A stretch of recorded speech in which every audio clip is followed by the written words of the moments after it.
Good evening. Welcome to the Board of Education meeting. Today is Tuesday, December 12th, 2023. We will start by indicating who's here tonight. And we'll start with Julie. Julie Jackson.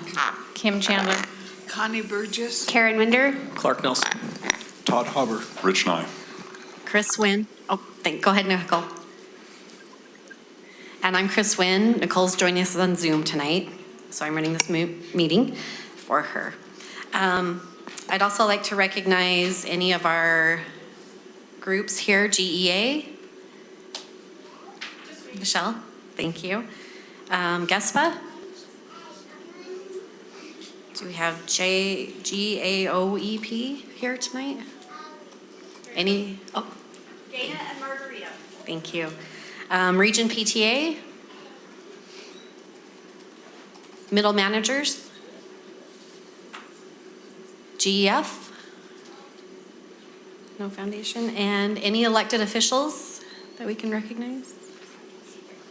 Okay, great. We'll start with the pledge, and tonight we have Ben Johnson, the assistant principal at Oakwood Elementary, who is going to lead us in that pledge.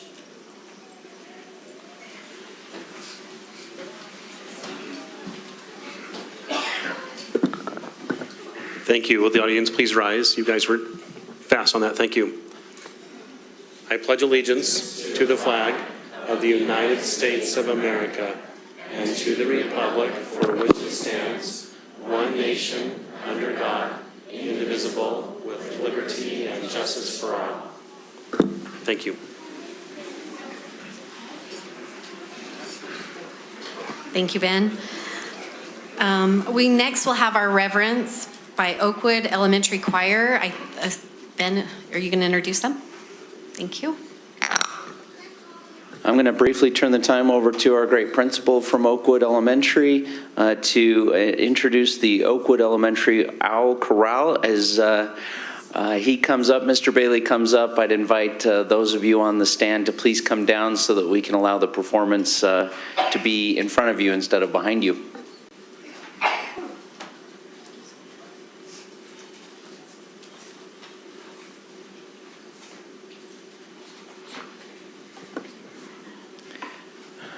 Good evening, President Nicole McDermott, Vice President Chris Wynn, Superintendent Nye, and members of the Granite School District Board of Education, and to all of our wonderful Oakwood parents. I'm excited to introduce Oakwood Elementary's Owl Chorale. For many years, students at Oakwood have had the opportunity to meet each week and perform amazing concerts for their parents and the community. Through our awesome volunteers and our director, Julie Nelson, students receive excellent guidance and experience with various types of styles of music. This program is beloved in our community and provides much enrichment to the participants. This year, we are especially thankful for programs like Owl Chorale, as we are bringing students together who were previously in two separate schools. We love to see students who may not share the same classrooms sing together and enjoy each other's company doing so. We are grateful our Oakwood students are working together to build a strong, blended school family. Tonight you will hear the result of our students' hard work as they create a beautiful harmony of songs. Their first song is about a certain December holiday and how it can inspire us to have love in our hearts and minds, not only in December, but year-round. The second song speaks to our current goals as we come together and choose to raise up the torch and light the way and seize the day. Wonderful things are happening at Oakwood. Thanks to our Owl Chorale families for attending tonight, and thanks to our students for all their work to provide great entertainment.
Where are you, Christmas?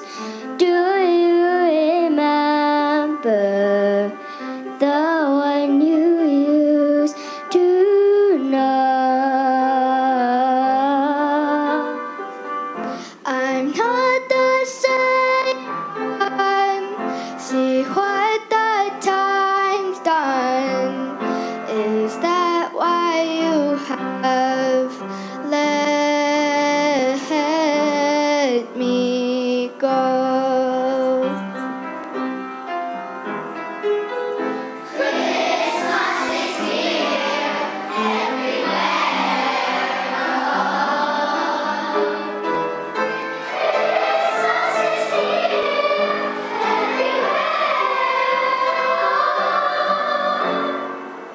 If there is love in your heart and your mind, you will feel like Christmas all the time. I feel you, Christmas. I know I found you. You never fade away.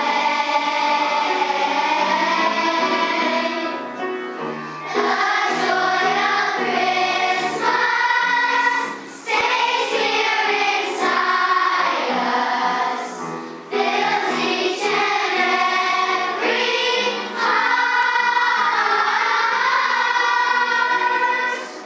with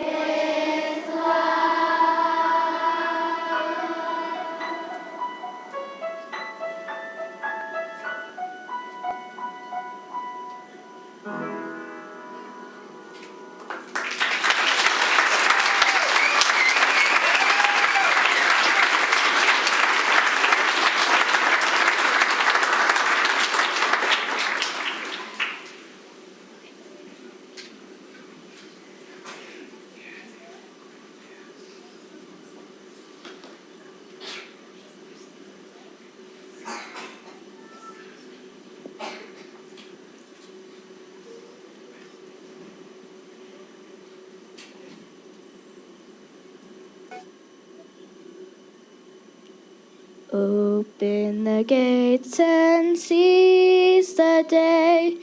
Don't be afraid and don't delay.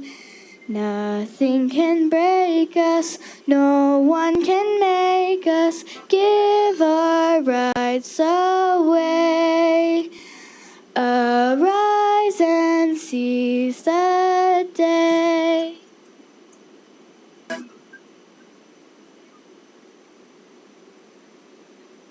Now it's time to seize the day. Now it's time to seize the day. Stand up tall and join the fray. Stand up tall and join the fray. We'll be riding if we're united. Let us seize the day.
Thank you, parents, for being here tonight. If you weren't able to get some good video, don't worry, we'll have some good video on our Facebook page a little bit later. So thank you again for coming tonight and bringing your students.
Move your trash a little bit accessible as well.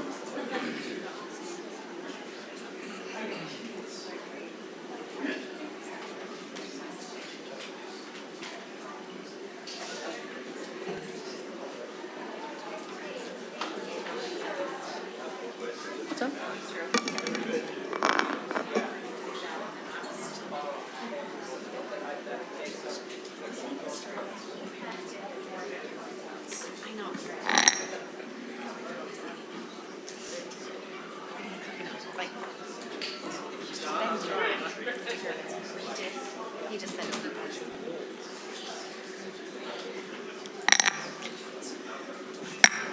Thank you, Oak Ridge. That was adorable. Oakwood, Oak Ridge. Thank you. Oakwood. We have a lot of schools. Okay, Oakwood. Oakwood Elementary. It won't be the last. Okay, thank you. Next on our agenda, we have our Good News Minute by our board members. We'll start with Clark this time. Yeah, sure. Today, in fact, was the Cottonwood High School Christmas Extravaganza. I was there on Saturday, and donations for some students who are well-deserving of some great Christmas gifts for them and for their families rolled in, and it was impressive. So a huge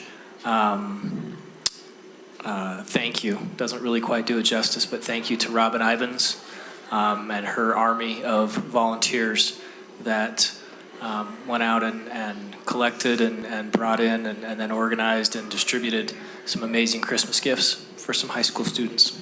Thanks. Thanks, Clark. Go ahead, Karen.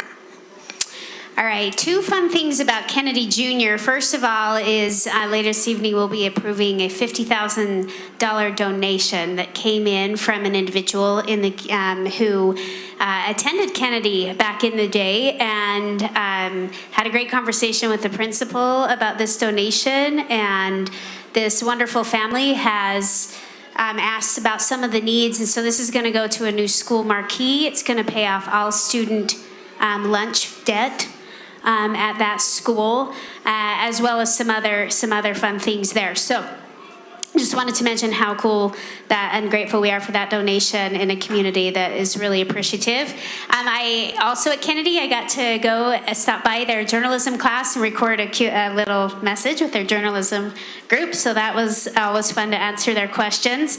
Robert Frost Elementary, they are currently having a lot of work going into an attendance contest, and they are sitting at 91% attendance at that elementary, which is phenomenal. I was able to see two musicals, Matilda, Little Mermaid, both at Granger and Hunter, respectively, and phenomenal job done by all. And then the last fun little tidbit is I was able to see some wonderful pictures of Dr. Tyler Howe's office when the student gov snuck in at night and they wrapped his entire office in wrapping paper, down to pens, books, staplers, chairs, his bathroom.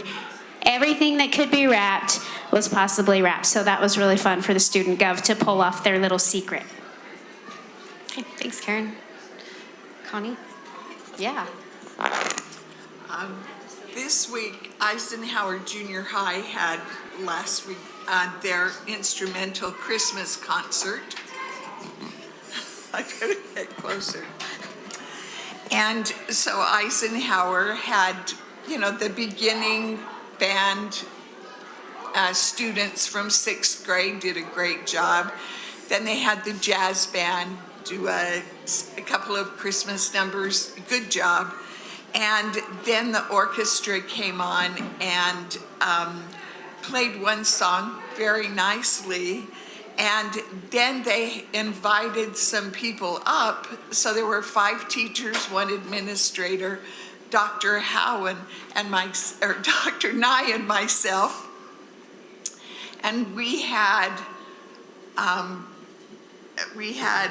hard hats and bicycle helmets or a bowl, a big mixing bowl, metal mixing bowl, and they tapped our heads with plastic pipes and to jingle bells, and it was so fun, and the audience loved that.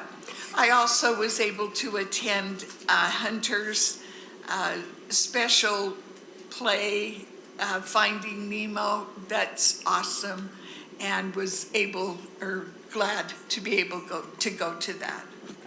Okay, Kim. Thanks, Connie. Well, first, just have to say Oakwood, that was awesome. My favorite Christmas song, or one of them, is what you sang and gave me the chills to listen to you. You were such a good choir, so thank you for being here.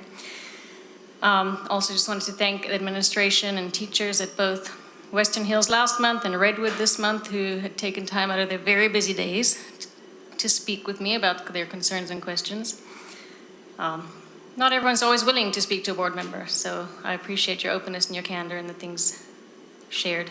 And also just wanted to mention Hunter High, the special ed performance of Finding Nemo. Those kids were clearly thrilled to be in the spotlight, performing and earning the cheers of the crowd and just having a wonderful time. So that was really fun to be there. So, Thanks, Kim. Julie.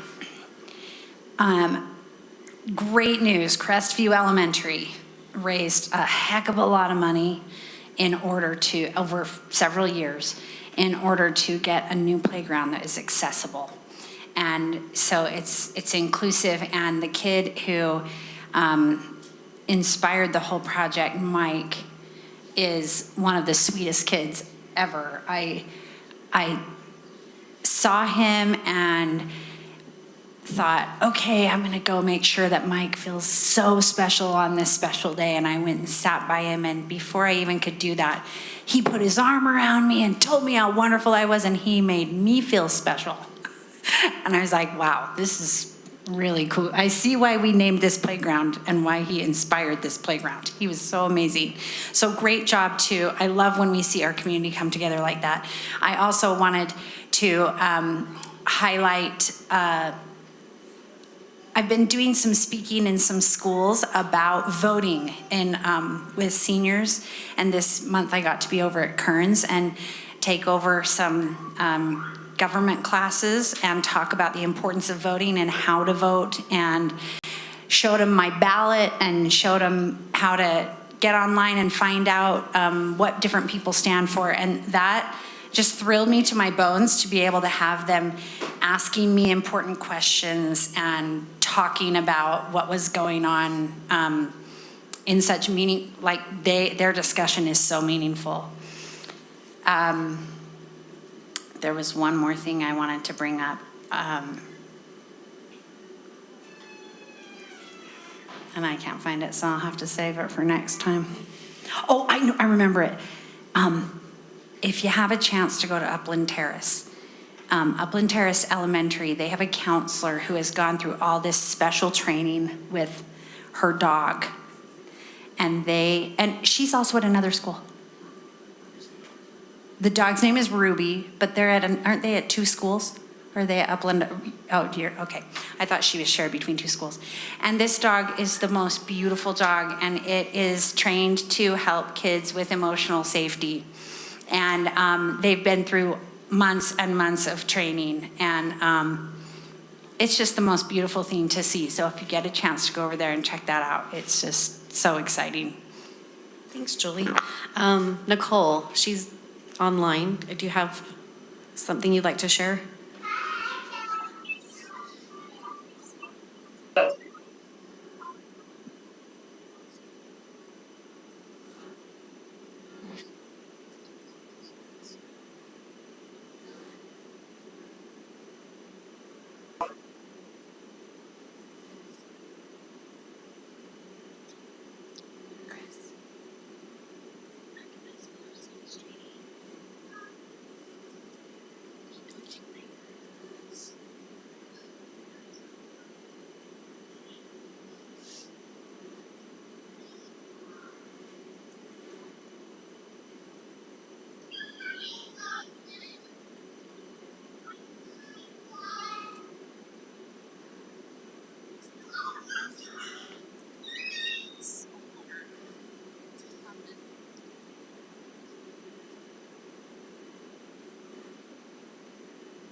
Thanks, Nicole.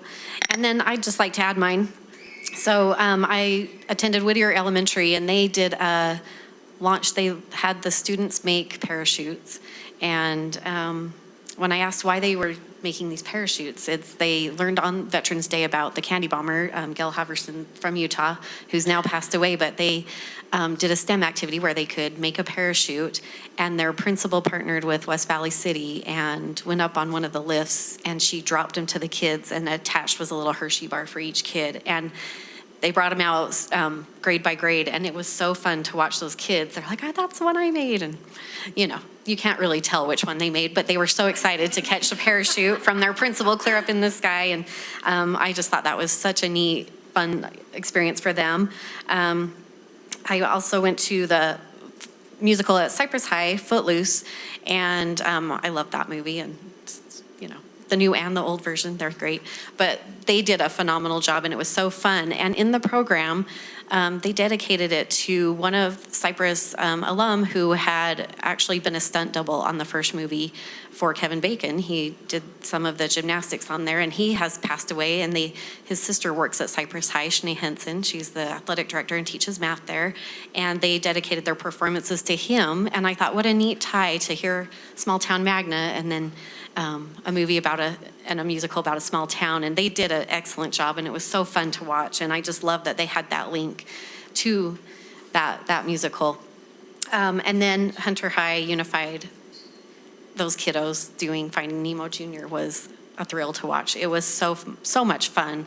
And those kids, they were perfectly cast in their roles, and they did the singing. It was wonderful. And if you ever get a chance to go, I hope they continue to do that every year and let these students have an opportunity to do something outside of their comfort zones. And all students need that opportunity. And I just love that for them. So that's my minute. So thank you. And now I'm going on. So next we have recognitions. Ben, are you doing those? We're going to have our Director of Curriculum, Noelle Converse, present our first recognitions, and then turn the time over to James Taylor to do our second one. So, Noelle? Thank you. Thank you, Board President McDermott and Vice President, board members, audience members, and parents. Thank you for coming. Dr. Nye, this is one of my very favorite recognitions. When Dr. Nye came to the district, he introduced this tradition, and we've had it ever since. And so every year we choose from hundreds of individuals who bring their Christmas card submissions to us, and we vet those and look at those. All of our fine arts specialists participate in trying to kind of pare it down to a reasonable number to give to Dr. Nye to select from. And it's very, very hard because they are all wonderful. Every one of the submissions is a beautiful piece of artwork. And with the piece of artwork, they all also submit kind of a phrase that really captures what the holiday season and winter season means to them. And so tonight we have 3 of the 4 winners here tonight to join us. So I'll start with our elementary winner, who is from Oak Ridge Elementary, Sydney Bishop. She's a 5th grader, so come on up, Sydney.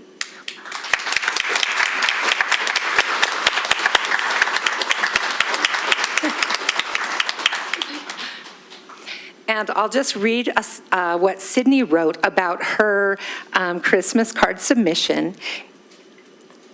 And maybe she can hold that up for them as well. Maybe she can hold that up so they can see it. It's a snowy day inside on Christmas Eve. While the fireplace is crackling, we wait for Santa to come. So we really just appreciate that thoughtfulness and the colors that she brings, and that's just a beautiful piece. And if her parents could stand. Thank you.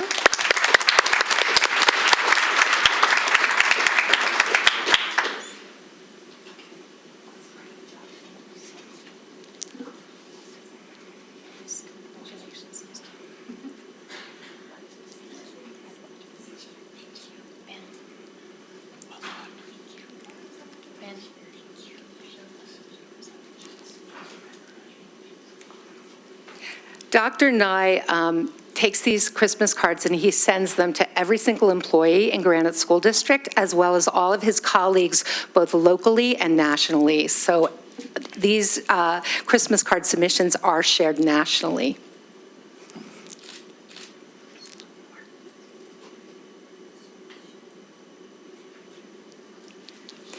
Thank you, Sydney. And Sydney is getting a framed copy of her card, plus she's getting quite a few cards to share with families and friends.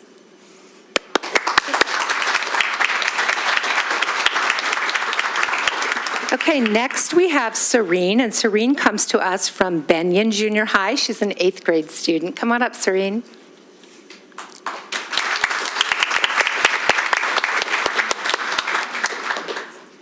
And I'll have Serene show her Christmas card submission as well. And her message to us is, my gift of giving is memories, special memories of smiles and laughter. And we'll have her family stand.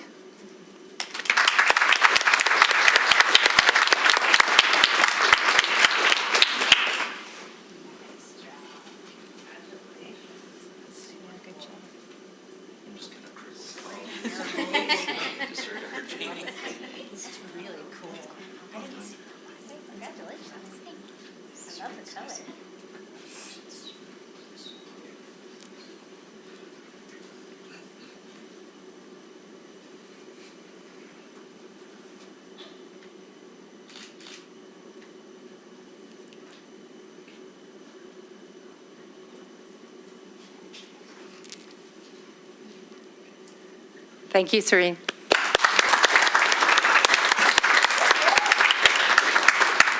Next, and she can't join us tonight, but we want to honor Echo Marshall, who is also an 8th grade student from Benyon Junior High.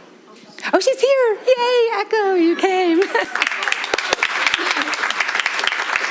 Oh, fantastic. And I love what she wrote about her submission. She wrote, my winter wonderland is always with my loved ones. That's simple and sweet. So thank you very much. And if her family will stand.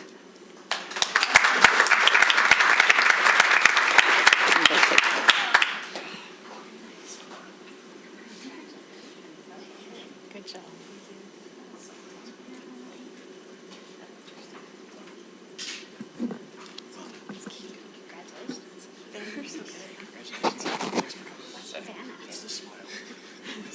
Call me Vanna.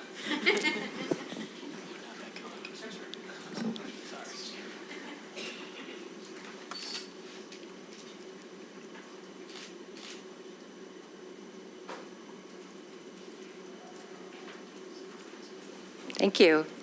Thank you very much, Echo. I'm glad you made it.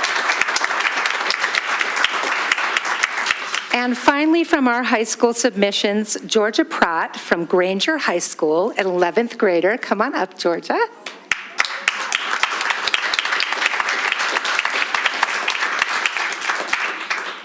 I really loved the simplicity of this design. What she wrote about her design is, "My winter wonderland is enjoying the seasons outdoors." Thank you very much. And if her family will stand.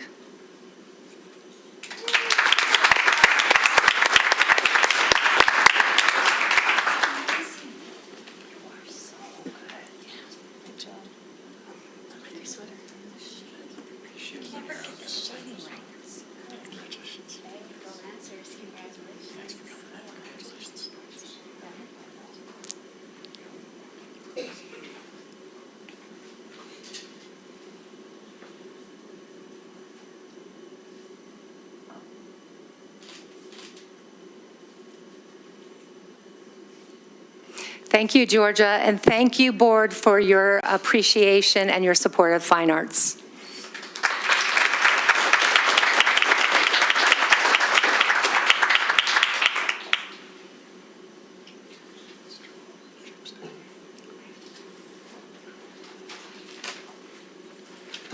Good evening, President, Superintendent, members of the board. It's my pleasure to be here with you tonight, and especially to be able to share some additional good news. Sandy, come on up. Actually, come over here where everybody can see you there.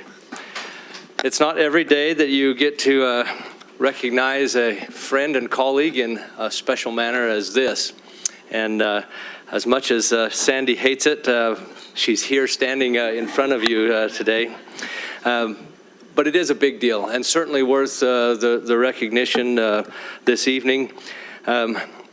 Sandy has not only received special recognition from one state organization, but actually from 3 organizations within the last month or 6 weeks, and would like to just, the other reason I need her here is so that she can hold all the awards while I, so I'll start first, a recognition from the Utah Machining Association. She was recognized earliest by they called themselves UTMA. NUTMA, Northern Utah Manufacturing Association, excuse me, Machining Association. So the special recognition there. Next, Sandy was recognized with the first ever to be an annual award of excellence from the Utah Manufacturing Association at their annual gala. And then about a week later, she was recognized by the Utah Apprenticeship as the apprenticeship champion for the State Association of Apprenticeship. I just think that's wonderful. I just want to share with you, in the words of Megan Ware, this was at the Utah Manufacturing Association banquet, and Megan says, "It is with great pride I stand here today to honor the recipient of the first annual Award of Excellence for the Utah Manufacturing Association Foundation. This accolade stands as a testament to the remarkable achievements and unwavering dedication of an individual who has consistently demonstrated exceptional competence, unyielding passion, and unparalleled commitment to excellence in her field.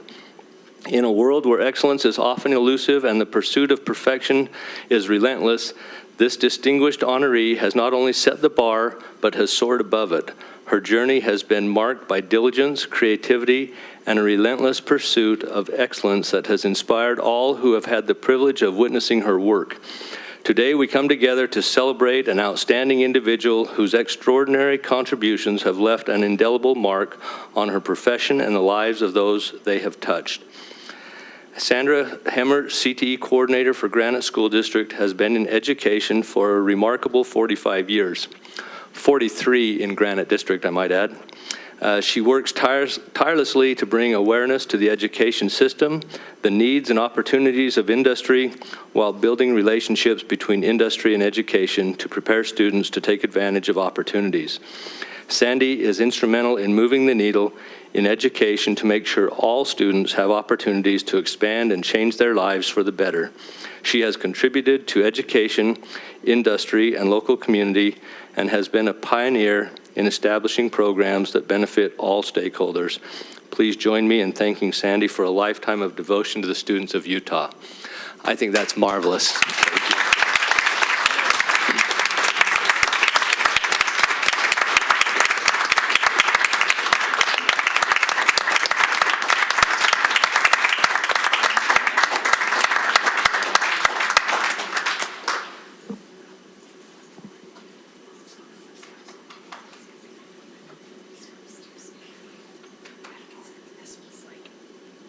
Thank you. Congratulations, it's amazing.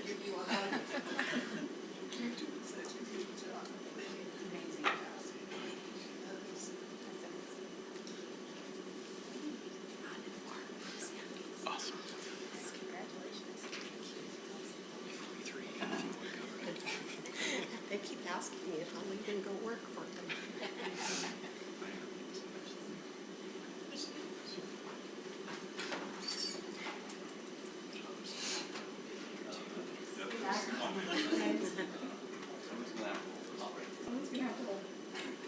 Squeeze together a little bit.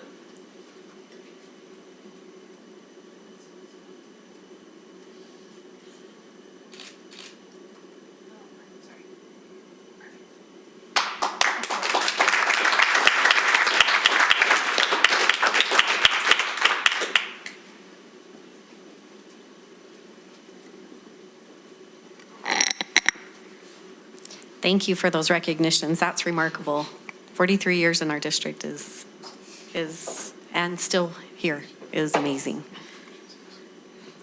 Would you like to say something? I'm going to let Dr. Nye say something. I'll just say, if I may, Vice Chair, I would say what a pleasure it is to work with Sandy. And the thing is, as you're hearing what those awards are and who they're coming from, it's because she is instrumental in connecting our students to industry.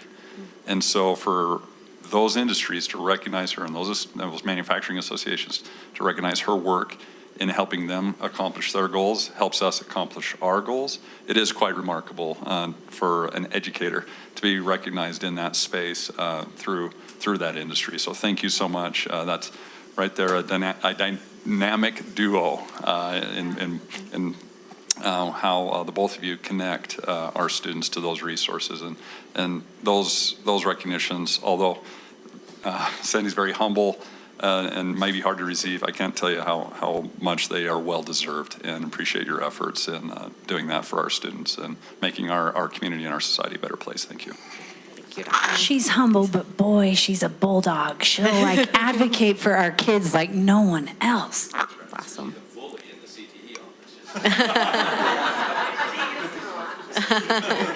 Thank you. Thank you so much. I just want to recognize really quick, when we were doing introductions, Mayor Silvestrini came in a little late, so we just want to welcome you and thank you, and he'll be presenting a little bit later in our agenda, so thank you. I don't think we have I'm not aware of any elected official participation time or patron participation time. No one signed up in? Okay. All right, we'll move on to consent agenda. I would move that we approve the consent agenda without the Taylorsville Land Trust Funds amendment. We have a motion to accept repeat that one more time. To approve the consent agenda without the Taylorsville Land Trust Funds amendment. Okay, do we have a second on that? Okay, motion fails. If I may, can I speak to that? Go ahead. Just as happened earlier in the year, we're being asked to vote on whether or not we support the use of land trust funds to purchase a couple of specific books for an English class. When we discussed as a board earlier in the year, we talked about reviewing the policy, the relevant policy, but at this time that hasn't yet happened. I know it's coming up and the superintendent can speak to that, but hasn't occurred yet. And so we're kind of in the same situation, or I feel like I'm in the same situation as I was then. So read the two books again and still have concerns again about the things they contain, mainly because they in my opinion, are reflective of a low standard, really, and just contain things that are not really sure why we're using that kind of material to try to teach our students to be good readers and learn the English language. So just bottom line, that's why I don't feel that it's appropriate use of funds. Thanks, Kim. Any other discussion? I just have a question. So those books are currently on the approved book list, for lack of a better term. And list. What's that? Novel. The novel list. And were they challenged and remained on the list, or have they not yet been challenged? I am not aware of whether or not they've been challenged. I don't believe those two have been challenged at this point. Okay. Thank you.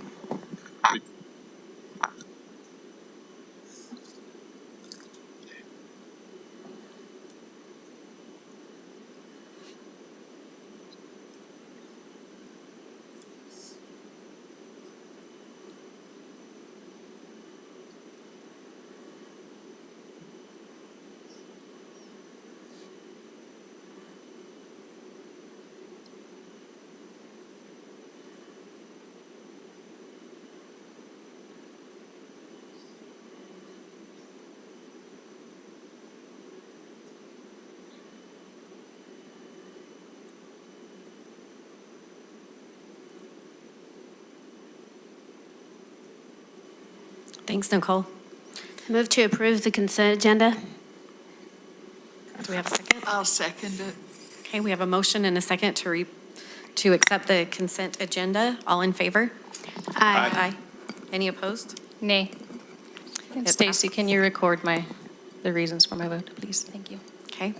Motion passes with a vote of 6-1. Next on our agenda, we have an action item. We have our Population Analysis Committee recommendations presented by Steve Hogan and Ben Horsley. Correct. I just wanted to remind members of the public that there will be a public hearing portion attached to this meeting, and there's a sign up outside that is separate from the public comment time that's already passed and directly associated with comments associated with this recommendation. So we'll get to that point in time, but you can sign up now and up until the time the public hearing begins. So we'll do another reminder at that point once we get to that portion of the presentation. Thank you, Ben. Thank you. Thank you, as always, board and board chair and board members, superintendency, and everyone here. A quick thank you to that choir earlier. They were wonderful, and I mentioned to Karen as we were standing in the back, that's some of the moments and times I miss being a principal and a teacher in a school. And so they were great. I was hoping they could stick around and stand behind me as I talk and maybe sing a few songs quietly, but we appreciate them being here. And sincerest thanks to everyone as part of this process. We are obviously about the end of this process for this calendar year and these studies. So again, board, for very, very difficult decisions and taking these on.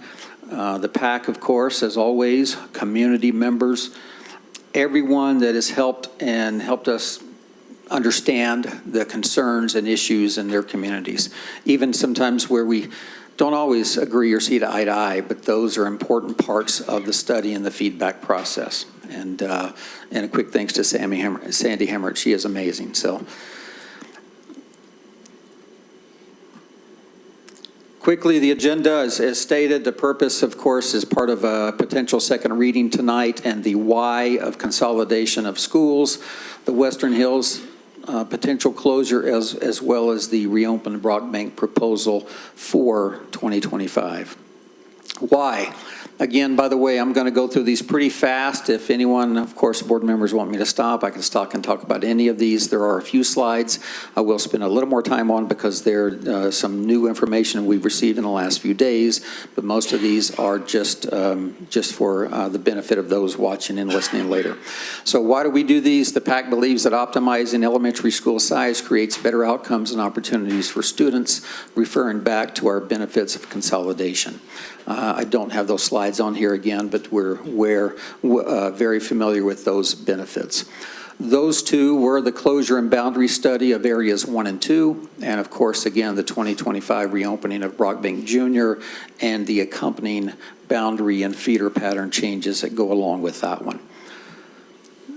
The map that just simply shows when we narrowed the areas 1 and 2 focus to one school or one potential closure, and that is the proposed closure of Western Hills. You can see there that part of Silver Hills would then be boundaried into Beehive, and then all of Western Hills would be joined with the remaining part of Silver Hills to create one school. And again, this is for next school year, fall of 2024. The new information that I mentioned a minute ago starts with our free lunch percentages. So those are things that principals and schools collect every year and try to get accurate data from communities regarding status on free lunch. They send that information to our Nutrition Services Department. Nutrition Services sends that data to the state. The state, this past week, just literally a few days ago, sent that back to us via Aaron Wilson, who helps us track that data, and gave us their preliminary data on who qualifies, which schools. So this is the leading indicator of Title I status for schools. We've talked about Title I in this situation. We were hopeful. We were very hopeful that when these two schools would combine, that even though Silver Hills is not, but they have been in the past close to that status, and Western Hills was firmly in that camp, that the combination of those two would remain. What we did get, and to clear up any misunderstanding, of course, we never did or can promise that they would remain Title I status based on the data, because we didn't have the data yet. What we did say and got confirmation of from the state was, if qualified, we would be able to begin that immediately in the fall of 2024. But that becomes a moot point, of course, if they do not qualify for that status. Anyway, this is the, you can see the percentages here. I got these from Aaron just a few days ago, and these are the percentages and the rankings of those schools and where they fall overall in the rankings. These rankings, and I do need Aaron's, and we did. Ben and I sat down with Aaron for a while a few days ago to get some interpretation of these rankings, because there are some secondary or junior high schools mixed in there, and you have to move them around a little bit. But long story short, this is generally the ranking of those schools and where they fall. So what is... Sorry, let me go back to that number, if you don't mind. The key figure here is ranking out of 31. If you recall, on our Title I expenditures, we select the top 24 schools, so they're about 5 or 6 slots, just a few percentage points out of that ranking and that amount. Thanks for that catch. So again, what does that mean? That means the loss of Title I for the combined enrollments. If this proposal is approved, that is the case. What is that? What are those impacts? Generally speaking, approximately $124,000 that goes to Western Hills as Title I monies. In addition to one instructional coach, full-time instructional coach, and site eligibility benefits for teachers. Some teachers or staff more than others, depending on what their roles are at that school. But I would clarify on the site eligibility. Sometimes teachers are eligible for student loan forgiveness through federal programs that have nothing to do with the district by participating or working in a Title I school. So we don't actually have figures in terms of who would lose that benefit. I would remind the board that we have lots of openings year to year in Title I schools. So those opportunities would perhaps exist if those teachers, they're not guaranteed a spot at Silver Hills either. Obviously, we have a negotiated agreement we need to adhere to as part of a surplus process if Western Hills is closed. So that while there would be an opportunity if they wanted to attend and participate and work at Silver Hills, that wouldn't be guaranteed. They would have to go through the correct process per the negotiated agreement, but there would be plenty of opportunities and openings in other Title I schools. Additionally, the current stipend, the Title I stipend is $1,000, so that would be lost for those teachers who did go over to Silver Hills. $1,000 annually? Correct. When we say one instructional coach, and I'm looking to Rick to correct me if I'm wrong, it's my understanding, when we say one instructional coach, we actually provide a Title I, an instructional coach at all of our Title I schools. So they could, in fact, use their other funding mechanisms to pay for a full instructional coach. And I'm looking at Sharon in the back, and I'm sure that she has some sort of instructional coach capacity right now. And with the additional economies of scale, which we'll get to in here in a second, she could probably either pay for a full coach or remedy that in other ways. Ben, perfect segue into these next couple of slides. Again, there are other funds. We know that ESSER is not going to be with us much longer. However, there are other funds that will continue annually. So for instance, currently Western Hills has trust lands, and that is approximately about $40,000 a year that they have been and would continue to receive based on enrollment. TSS, I would just point out, you can see that's the same for both schools because their populations are roughly the same. So that is a rough estimate. Yes. And again, because those vary every year. So, and again, as well as TSSA funds, approximately $35,000 annual allocation. The current TSSA balance at Western Hills is $123,000. Now, just to be clear, that's the current balance. Some of that could be, and I would say at least a decent amount likely be spent by the end of this year with other things, depending on whether they can hire paras and other things that they always try to do. But I'm just strictly talking current balances because someone asked me the other day, what is their current balance? Well, that is the current balance, but we would reevaluate that over the next few months. Silver Hills, again, similarly, same trust land, same TSSA allocations. Their current TSSA balance is about $69,000 with the same caveat. We don't want to bring up our principals here, both Sharon and Wendy, and put them under oath in terms of how they're expending these resources. I think it's safe to say that many of our principals in the current environment are trying to spend their ESSER funds. And that's why you might see larger balances of TSSA and trust lands, and we have allowed them a greater latitude and carryover over these past few years to spend the money that is going away first, and so that would likely contribute to these balances. I would say to their credit, and after they come out from under their chairs, but these have been wisely budgeted. You spend the monies that you have. Those ESSER monies we knew, again, were temporary. And if you can save, they have. And to their credit, this would help. And by help, the combined balances, if this proposal goes through, you can see are not insignificant. Again, trust lands, depending on what they have. And most of trust lands, as we know, does have to be spent every year. There's a small amount that can be carried over. But if you combine those numbers based on enrollment, that's what it could be for those two schools' enrollments next year. And then, of course, TSSA funds. Now, $265,000, that's best case. That is absolutely best case. That's, yeah, it goes back to my point a minute ago. That is what they have now, if nothing changed, and adding the additional amounts for next year. You remind me from the slide before, what's the carry-on, the yearly allocation of TSSA?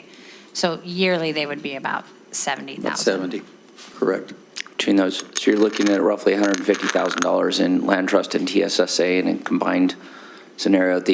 Going back to the next slide, looking at that carryover, I think it's good that we have identified this and received this information from USBE, and this data has not been certified by USBE by any stretch of the imagination, but as Aaron has indicated, they rely heavily on the information we provide them. So we feel like this will be, in fact, the outcome. So we feel comfortable sharing this in obviously a very public way, but I think knowing and understanding those implications and the potential loss of $124,000 in Title I funds, the school admin can start planning appropriately for next year and softening the blow of the loss of ESSER in addition to the loss of potential Title I funding. We have a lot of time to figure that out, I guess is what I'm trying to say. It absolutely helps soften that. So taking these things into consideration, the PAC believes that the newly combined student populations would still have the all the well-established benefits of consolidation going forward. Is losing Title I ideal? Of course not. We would love for all of our schools to have those additional resources. However, again, when you weigh what they're gaining versus what they would be losing, we still feel like it's overwhelming. The vast majority of the benefits are still in favor of consolidation of these two school enrollments. This is a little bit of perhaps a stretch, but I'm going to say it anyway. It was wonderful to see that choir tonight. Did you see how many kids were in that choir? And to see the opportunities that exist because of economies of scale when we put populations together, to put resources together, to allow school communities to create and adapt programming to meet their community's needs. So I thought that was a good example and opportunity. We wanted to be very transparent with this. In fact, Rick called me in the hallway a few days ago just to, again, let us know about this. And at first I thought it was, he was just giving me a hard time, but no, he was, but it's, we've said from the beginning and always will say, we want feedback from communities and we'll take data and feedback to the last moment. If we had received this earlier today, we would have presented it today. But it's part of the data, it is what it is, but again, that is the PAC's conclusion, that despite that challenge, that we still feel like our recommendation is moving forward. Steve, if I might as well. Can you hear me? Yes. Yeah, okay, great.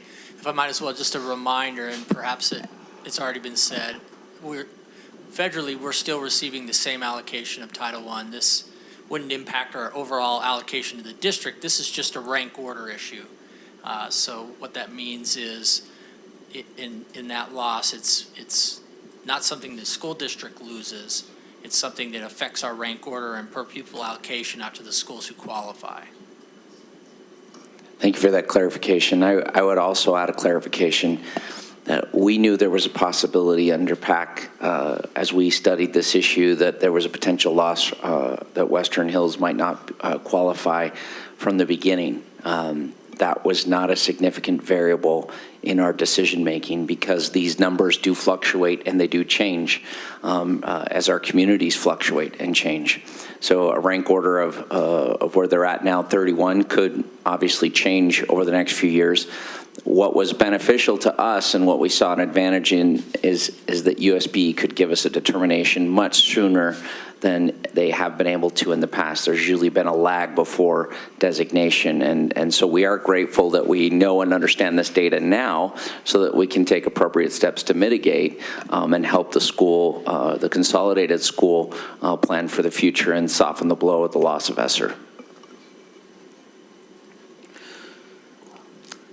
That is all of the new information we have, and we'll be glad to take any questions. Or we can just review the whole presentation one more time if anybody wasn't I have a clear on lot of other anything. slides if you want to go over those.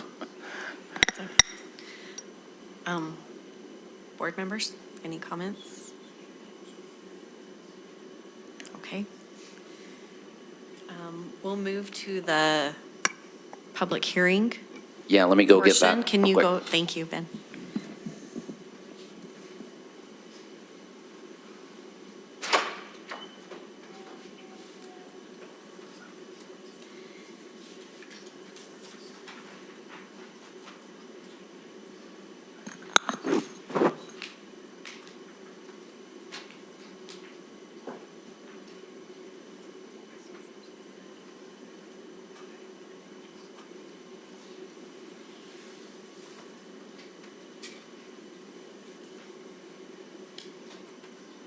Thank you. Okay, we have 3 patrons who've signed up for citizen participation for this public hearing. Oh, I'm sorry. Okay. Glad you said something. We have one more sign up. Do you have another sheet? Okay.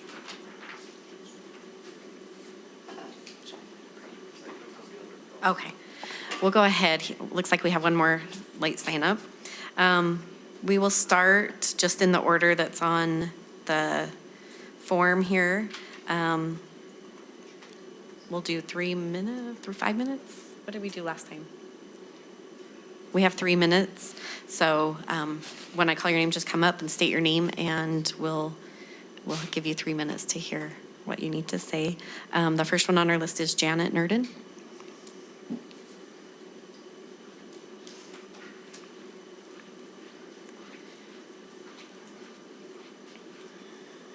Good evening, Board. My name is Janet Nurdin, and I'm a resident of the Western Hills neighborhood. I've been a resident for 31 years.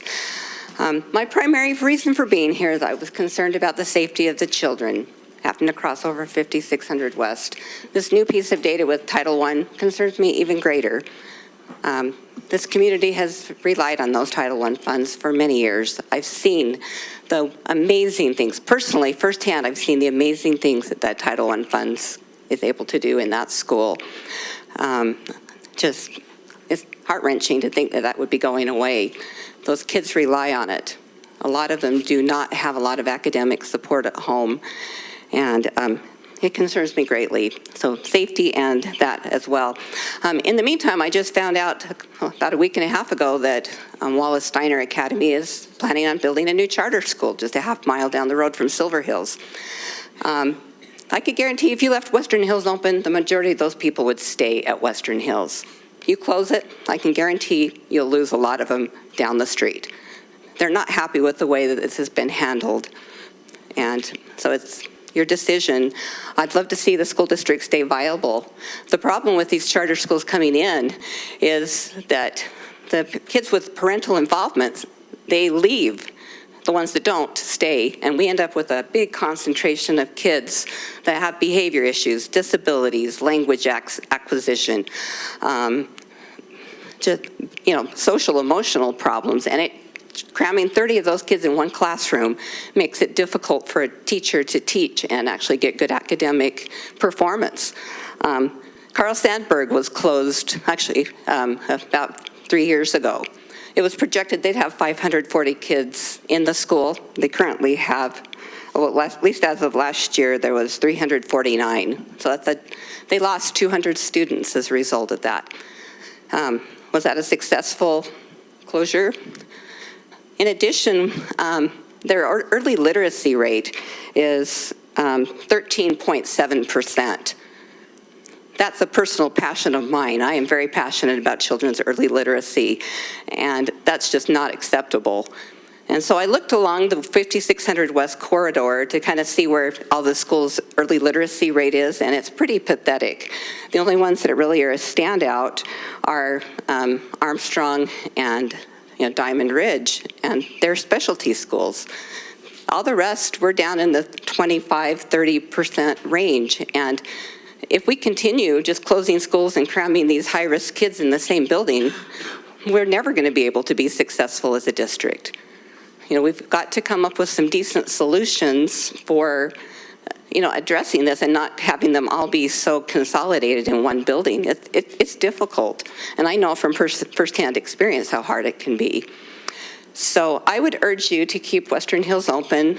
I really feel like the community would stay there. I've been walking my neighborhood for the last 6 months. I had a hip replacement surgery about a year ago, and so I've been out exercising and walking, and I'm seeing more children in the neighborhood than I've seen in years. The other night I walked and saw these little children playing in their yards. It was enjoyable. It was pleasurable to see so many little children.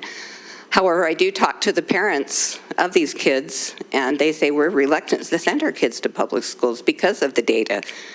They're modern day parents, and they look at that data and they're like, I don't feel like I could send my child there. They're not willing to walk in the door and find out what happens, and I always encourage them, try it.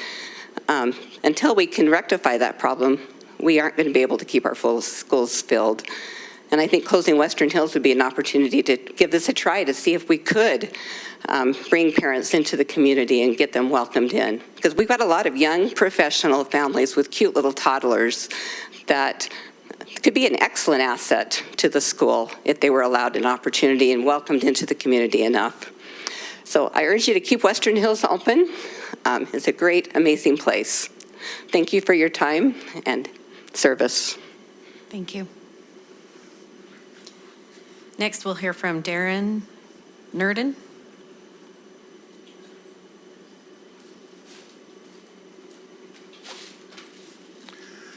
Good evening, school board. As was said, my name's Darren Nurden. I'm a resident of the Western Hills community. And my comment today is, it is with sadness and disappointment that I'm coming before you this evening. During last month's meeting, you voted to close Western Hills School on the first vote, and you will vote today to solidify that vote. One reason that was stated by many of you for the closure is that attending a school with a larger student population is in the best interest of the students. Many studies have shown that many students thrive in a smaller setting. As has been pointed out, there are reasons that larger schools will benefit students also. My question to you is it in the best interests of the students to send possibly 425 students across the skywalk to a school outside their neighborhood, to a school near an industrial area between two highways? In a perfect world, all students will use the skywalk. But we know children sometimes make bad choices, which could prematurely end a life. It has been stated that Silver Hills has air purifiers, which is great, but our neighborhood children will be breathing that bad air while at recess and while walking to and from school. Another justification for the closure is that the district will keep the school open in case it is needed. I'm telling you now, if you close Western Hills, you might as well sell the property because the school will never come back. Many of my neighbors will take advantage of the vouchers or attend the newly opening Wallace Steiner Academy, which will be nearby. I anticipate defections to private schools and charter schools from our neighborhood will be so severe that you will be having to go through this process to close Silver Hills in a few years. Because of the high satisfaction rate by parents from Western Hills, keeping the school open would definitely reduce this loss to defections. So I really would hope that you consider all of the information that you've received as you vote this evening. Thank you. Thank you. Michelle Jones.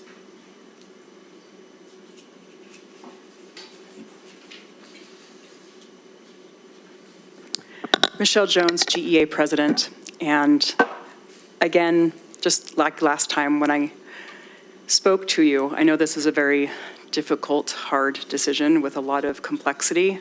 I am pleased to say that GEA has been part of the PAC analysis committee meetings through the entire process. And we've also seen how the district has successfully moved forward with schools and provided new opportunities as been highlighted, and we support the recommendation of the PAC. Thank you. We have one more sign up. Mr. Rojas? Rosas? I'm used to it now. So I'm trying, I don't know if it's the handwriting or I just yeah, don't. I had that problem at school, Thank so you. I'm used to it by now. Well, my name is Ciel Rosas. I'm here to speak and give my point. This time you guys didn't show the whole thing, but I watched it on the internet, on your guys' website, so I kind of got a few points of it. Sir, could I ask you to speak into the microphone? Oh, just so yeah, we can all sorry. hear you very well? Yeah, Thank you. okay. Well, as I watched the video from last month, I got a few points that kind of contradict you guys, like yourself with it. First of all, you guys mentioned about the lack of students, and well, one of the things that you people remove one grade off, so they obviously will have less students than the schools, you know, because before it was up to 6th grade, now it's up to 5th grade. So the population will go down, obviously. And if you guys were showing on the graph last time from 2004 up to 2023, I believe that's what it was, that you guys are losing students to other schools, then there's obviously an issue there that needs to be rectified, you know. It's not something that just happens overnight. It's because there's an issue right there that's happening. And you guys mentioned about the lack of population, you know, and actually, you know, the state of Utah is one of the fastest growing states in the United States. What will new arrivals think of the news of the schools or district when they are just closing schools instead of building new ones to replace the older schools in the same plot of land, which they have plenty of, you know. They can just build one beside it till they get a brand new school and keep using that school, you know, and then once they're done, just demolish the old school, you know, because we got plenty of old schools. As you can see, I think we got 57, wasn't it? Okay. But then again, it is a great plot to build new townhouses, you know. There's Granite High, you know. Funding, well, you know, funding, that's the biggest issue here, you know. Everybody needs money. Everybody needs to spend and get money. It is what it is. Well, here's the thing that I'm still asking myself, you know, why don't you people as a representative? Because you guys are representing the students, the parents of the students, you know? Because that's why you guys got elected here, because you represented everybody, not just yourself, but every student and every parent, because we're expecting the best of you. And it seems that you guys are trying your best, but, you know, there's always hardships in the way. And that's what we're trying to get, you know. You know, if the state of Utah has enough money to build a brand new multi-million-dollar building, you know, right next to the Capitol Hill, you know, they should have plenty of money, you know, for the school, you know, which is one of the primary foundation of this country, you know. We need schools, we need people to be smart, literate, have a higher standard of education. That's what we're striving for every minute and every time. That's why you guys are here, isn't it? To make sure that every student has the highest education possible. And you guys were talking about the Title I schools, you know. That's another issue. That's where money comes in again. Doesn't that mean that Title I schools are the ones that need the help the most, you know? Because that means there are people that have low incomes, you know? Doesn't mean that they can get by, you know, with whatever they make, you know?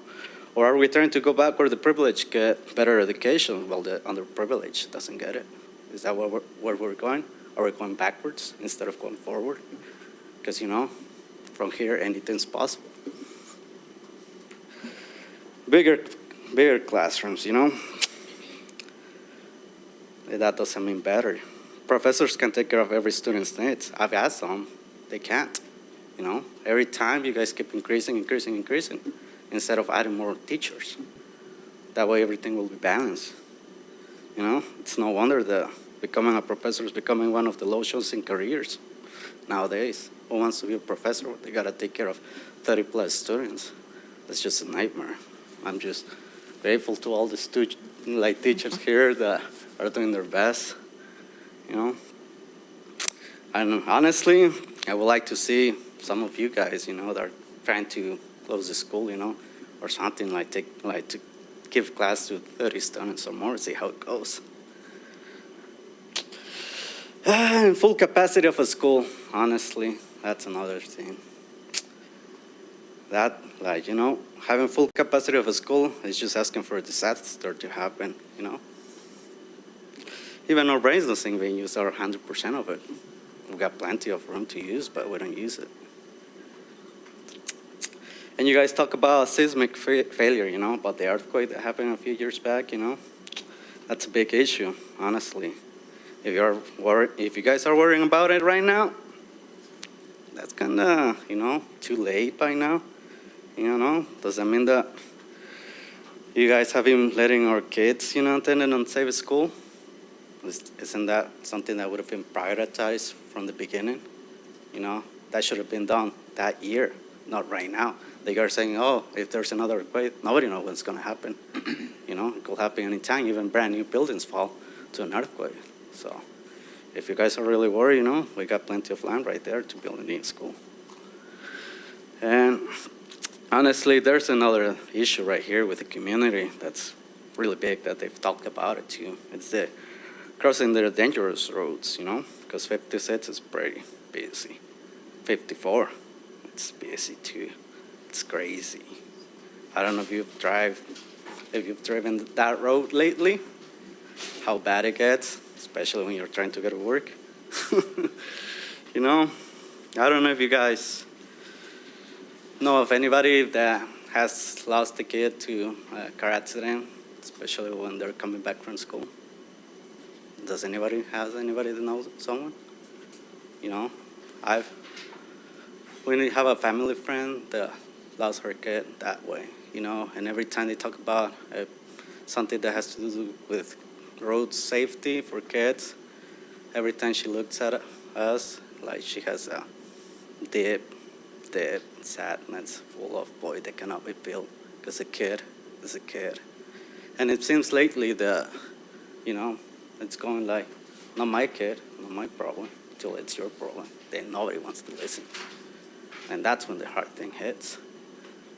Because not everybody's gonna give you help when you need it. But when you do need it, it is what it is, you know. Not many people care about it, especially these days. You know? And honestly, finally, we need solutions, not easy ways out. You know, closing schools is another solution that we're looking for. You know, we gotta strive to do something to keep schools open. Your predecessors made those schools, you know, back then, because they had a higher vision. They're thinking of having more kids, more learning, better education, not just closing schools left and right. That's not a way to go. If you guys are looking for some way, I mean, let's say if the funding it's really low, you know, try to work with your like local businesses, community or something, you know. Not sending flyers about going to Disney. I mean, we're talking about Title I school here. Who has that money to go there? Are you guys giving hopes to the kids, giving them their flyers? I'll go to Disney and then they're gonna do a donation. Disney doesn't care about kids. They only care about kids because they're making them money. That's all they care about. It's not like they're gonna care about their education. They're gonna care about getting that money. And honestly, when I got that flyer from my girl, I was like, are they serious? You know, not everybody is well off, you know, especially in that areas, you know. It's about giving them hope, giving them better education, giving them something to strive for, because they're our future, you know. We're just here for a few more years, but they're here for far longer than we are. Thank you. Thank you.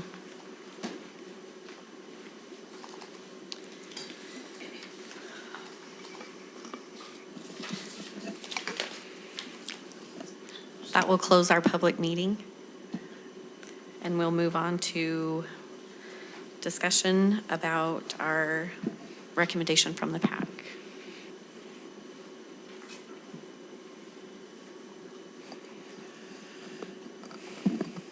I'll just comment, Chris. I'm not going to repeat all of my comments from last month, but to me, the only thing that has changed is that since our last vote, we now know the Title I status, and I'll move over.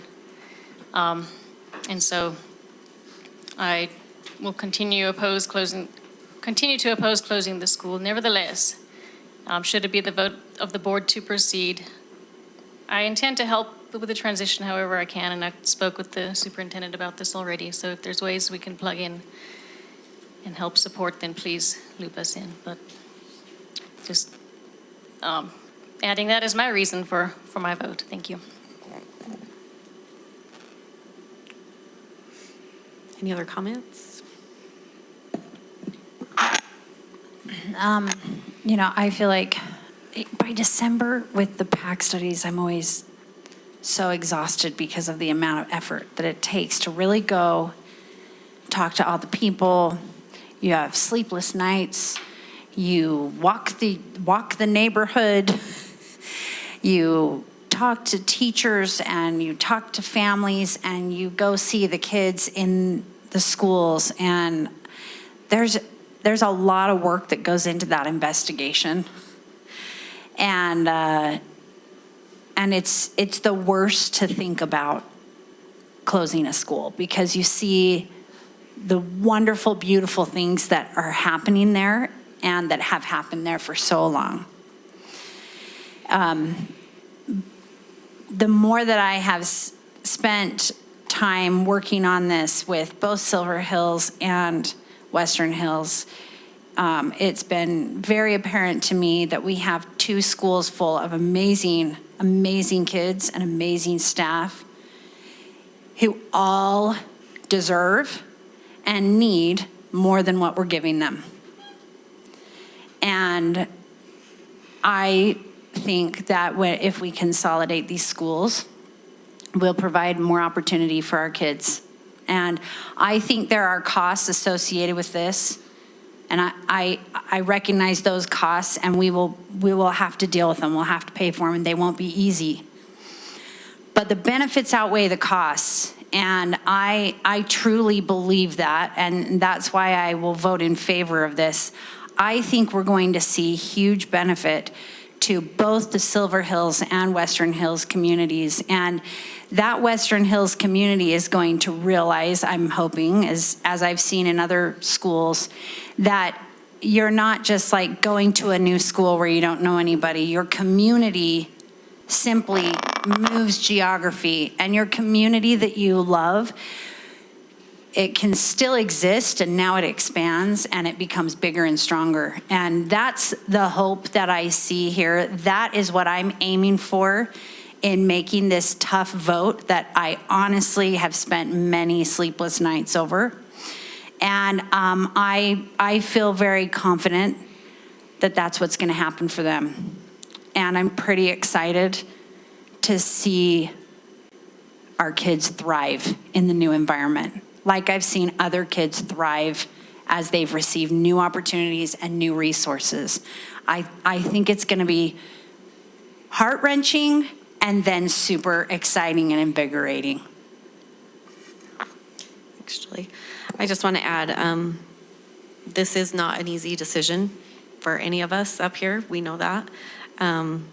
Personally, I don't think there's an easy way to vote. But when we look at what the outcomes we're wanting for our students, this makes sense. And it makes sense because we do need those opportunities. When there's not enough students in a class, you end up with too big of classes because you only have one teacher in that grade, or a split class. And we just need to look at what's ideal for students, and that's not ideal, and we know that. We also, when we looked at the last round of closures, we had 2 schools that had already went past that point, and they were struggling, and it was very hard for those students and those parents and those teachers. And we had one school that wasn't quite at that point yet, and it was harder for them. And I think that's why this feels harder, because they're not at that point where they've lost staff, and they've lost more teachers, and they've lost students, to the point that they're not a viable school anymore. And so I don't want Western Hills to get to that point. By combining with Silver Hills, it keeps them intact. It keeps those students with options, and hopefully, I'm hopeful, better outcomes and more resources for them. So I'm hopeful with this vote. Any other comments? I don't want to repeat what's already been said by all 3 of you, but I will add that, one of the schools that we as a board voted to close a year ago was my neighborhood school, the elementary school that all 5 of my kids attended and graduated from, so to speak. Since that time, I've been in both Oakwood Elementary and Woodstock Elementary, and seen some of the effects that you're describing of having a more robust school and having significantly more classrooms of the same grade. And being able to observe that gives me great hope and optimism that we can achieve the same thing here with Silver Hills and Western Hills combining. It's not easy. I don't mean to overlook the challenge that it is, and how difficult of a decision that it is, and how big of an impact it is on especially the Western Hills community. But I stand by the reasoning that it's the right decision at this time. So these are hard. These are hard, and the reason I support this consolidation is I'm thinking back to when we closed Oker Hills, and when Oker Hills closed, it was a struggling school, and it had a low enrollment. But to watch those kids, and we actually had them go to Arcadia, West Kearns, and Gorley Elementary. And there was a tremendous effort and outreach. Kim, you spoke of the transition, which is a critical piece of this, to be able to have those communities welcome these kids and these families, and then create and expand, or just expand their community. And so, and those kids are doing, academically, they are doing better in those 3 schools than they were at Oak Hills. So that's, I can see it's because we love kids that we're consolidating, not the opposite. And so for that, I'll be supporting this. And can I get a motion on the table, Board Vice Chair? Sure. All right, so I move that, let's see, I don't know how it's worded though. Can we? I thought we had a slide on that, so I Can we go apologize. back It a would just be slide? to accept the PAC's recommendation for the closure of Western Hills with the appropriate boundary adjustments. So moved. Nicole, do you have anything to say?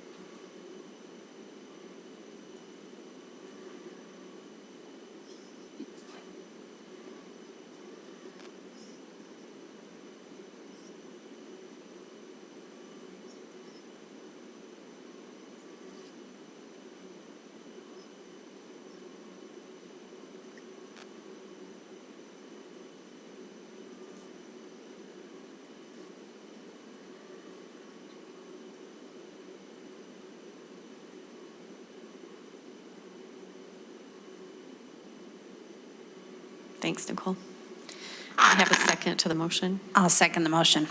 We have a motion on the table and a second to close Western Hills, the PAC recommendation of closing Western Hills and the affected boundaries? With the appropriate boundary adjustments. Thank you. With the appropriate boundary adjustments. All in favor? Aye. Any opposed? Nay. The vote is thank you, 6 Board. to 1. Thank you. We also have another item to vote on. It's the Brockbank Junior High reopening. So quickly, just a very, very brief summary. The reopened Brockbank study, and again, I emphasize 2025 here because this one is fairly atypical. When any of the, if this one is passed, nothing is implemented until 2025 because everything is contingent upon Cypress High School opening. So again, not going through all this map, but you can see the adjustments and boundary changes and feeder patterns that we've discussed many times here. And these are the elementary changes to accommodate balancing out enrollments, to account for growth and safe walking routes, all of the above.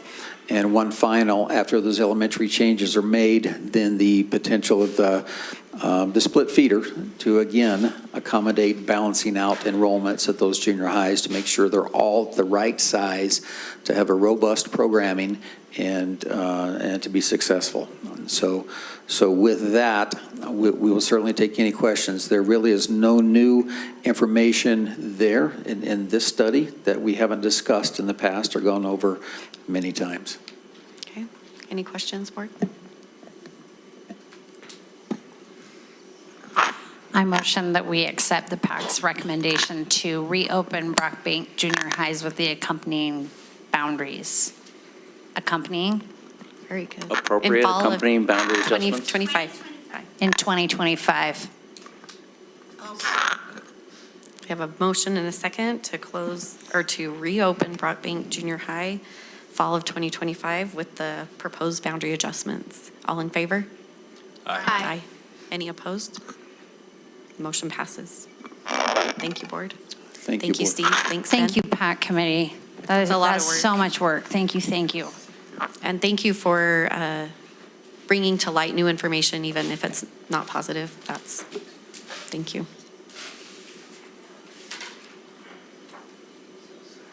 Okay, our next item on our agenda tonight is the Olympus Hills Community Reinvestment Area with Mill Creek City representatives.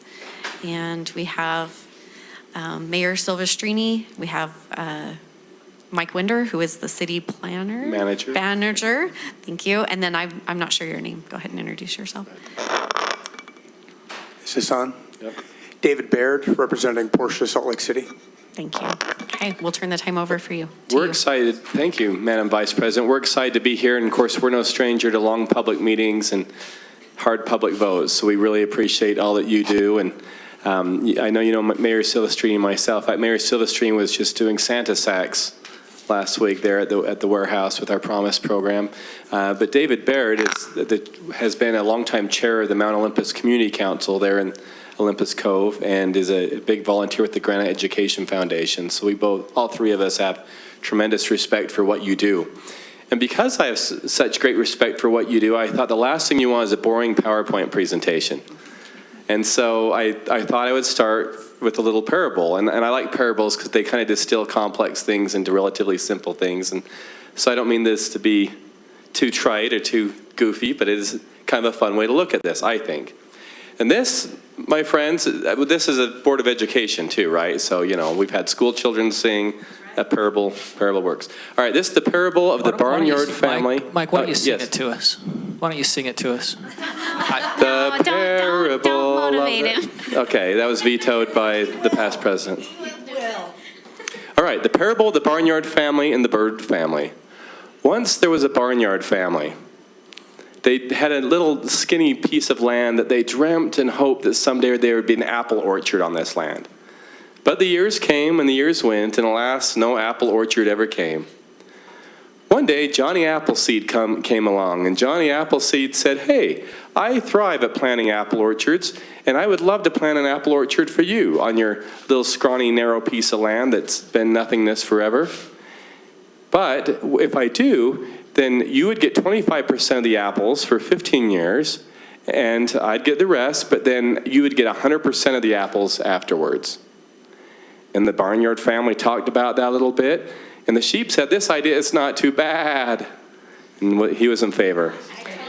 And then the pig, Mr. Pig, said, "This is oink-salutely, we would want to do this. We haven't had an apple orchard there, this would be great."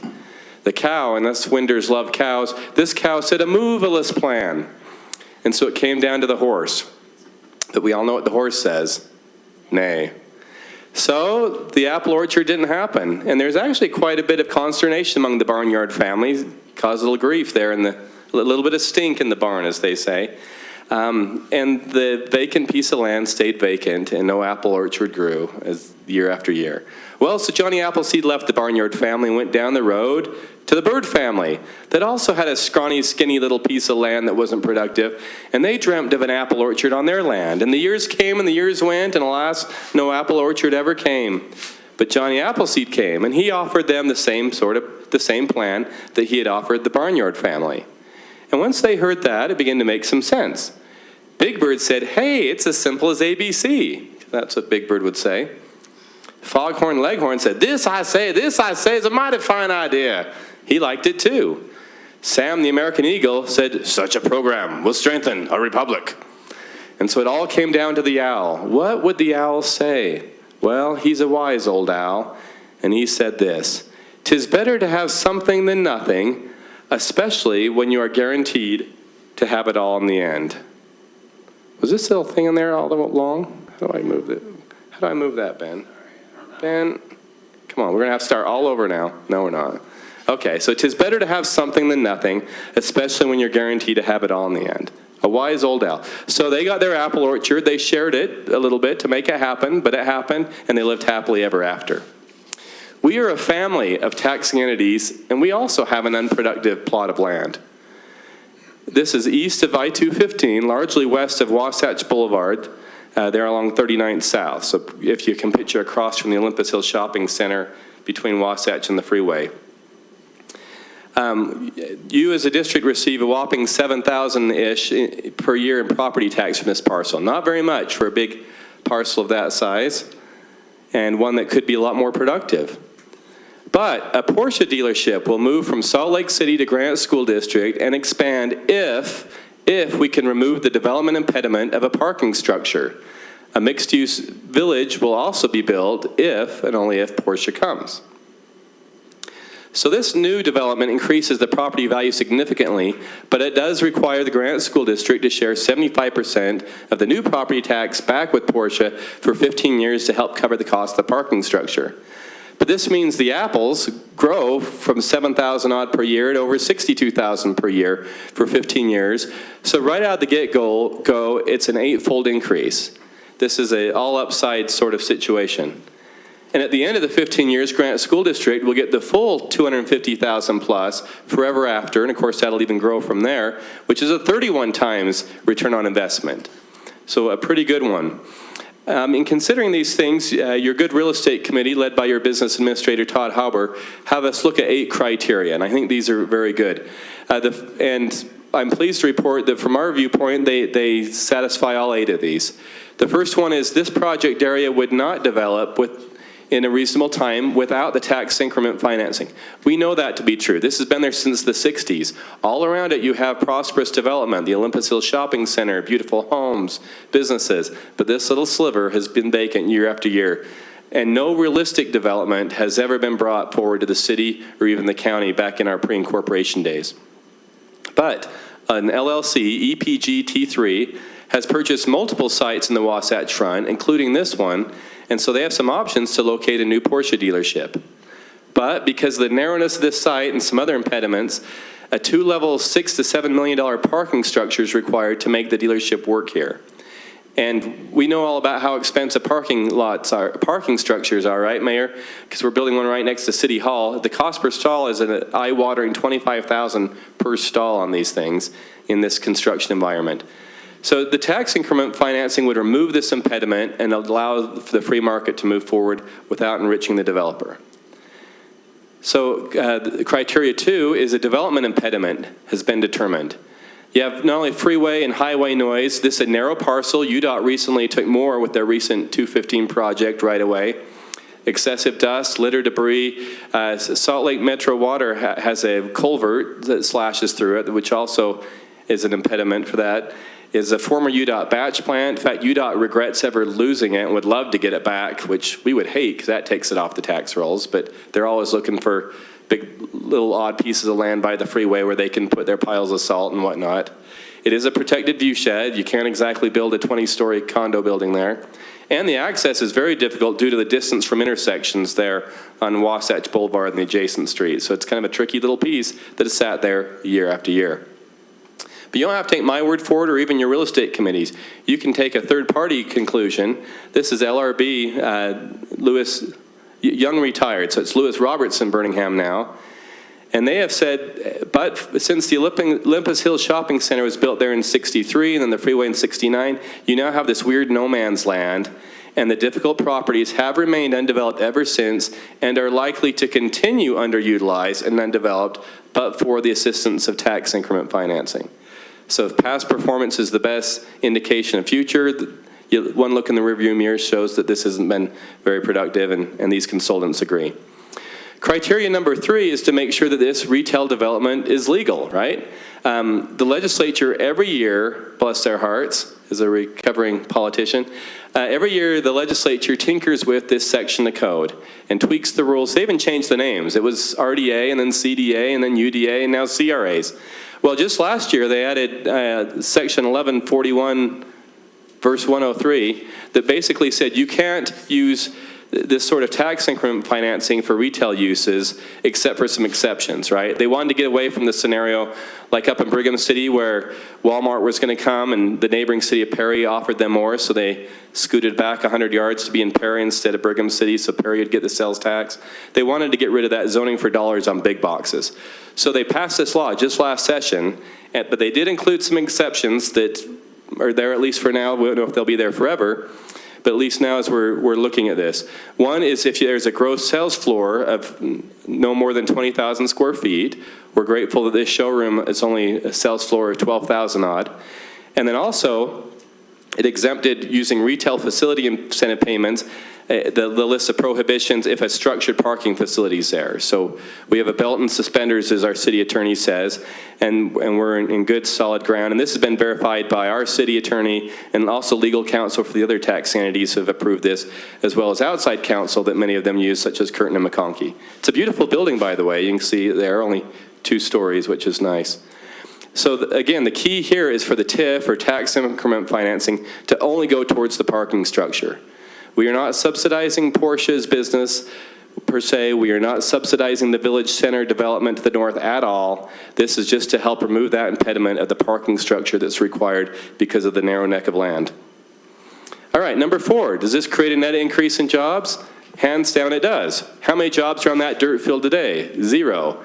You'll have over 60 career jobs in sales, finance, mechanics, just from Porsche. And by the way, Porsche pays better than the average mechanic, and they are true career jobs.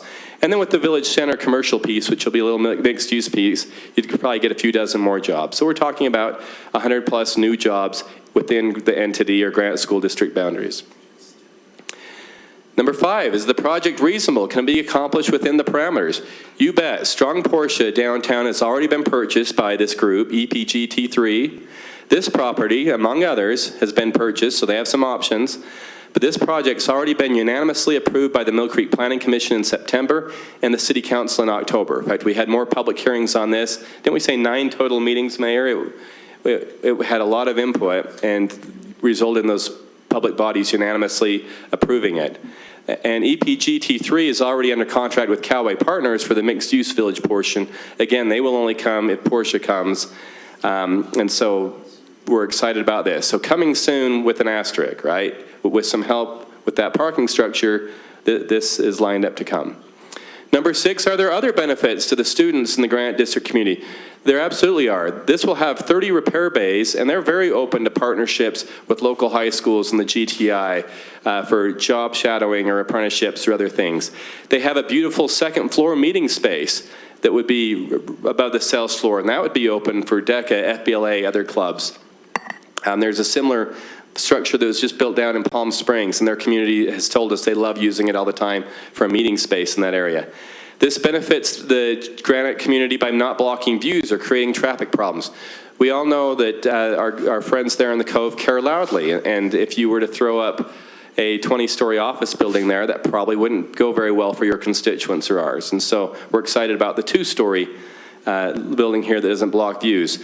But an important piece is along Wasatch Boulevard, you'll actually get a nice multi-use trail there that will help be a pedestrian path for Skyline students and the community at large to use. And you'll get a new traffic light as part of the project, which helps improve the Skyline inbound traffic. As you know, with that new roundabout and the traffic coming in under 215, there's already backlog there every morning. And so to have that new signal on Wasatch would be huge. So there's some good intangible benefits as well to the district and the district's community. Number 7, does it hold the tax entities as harmless as possible? You bet. We're sharing 90% of our property tax and over $2 million in sales tax, and so as a city, we bear the majority burden to get them here.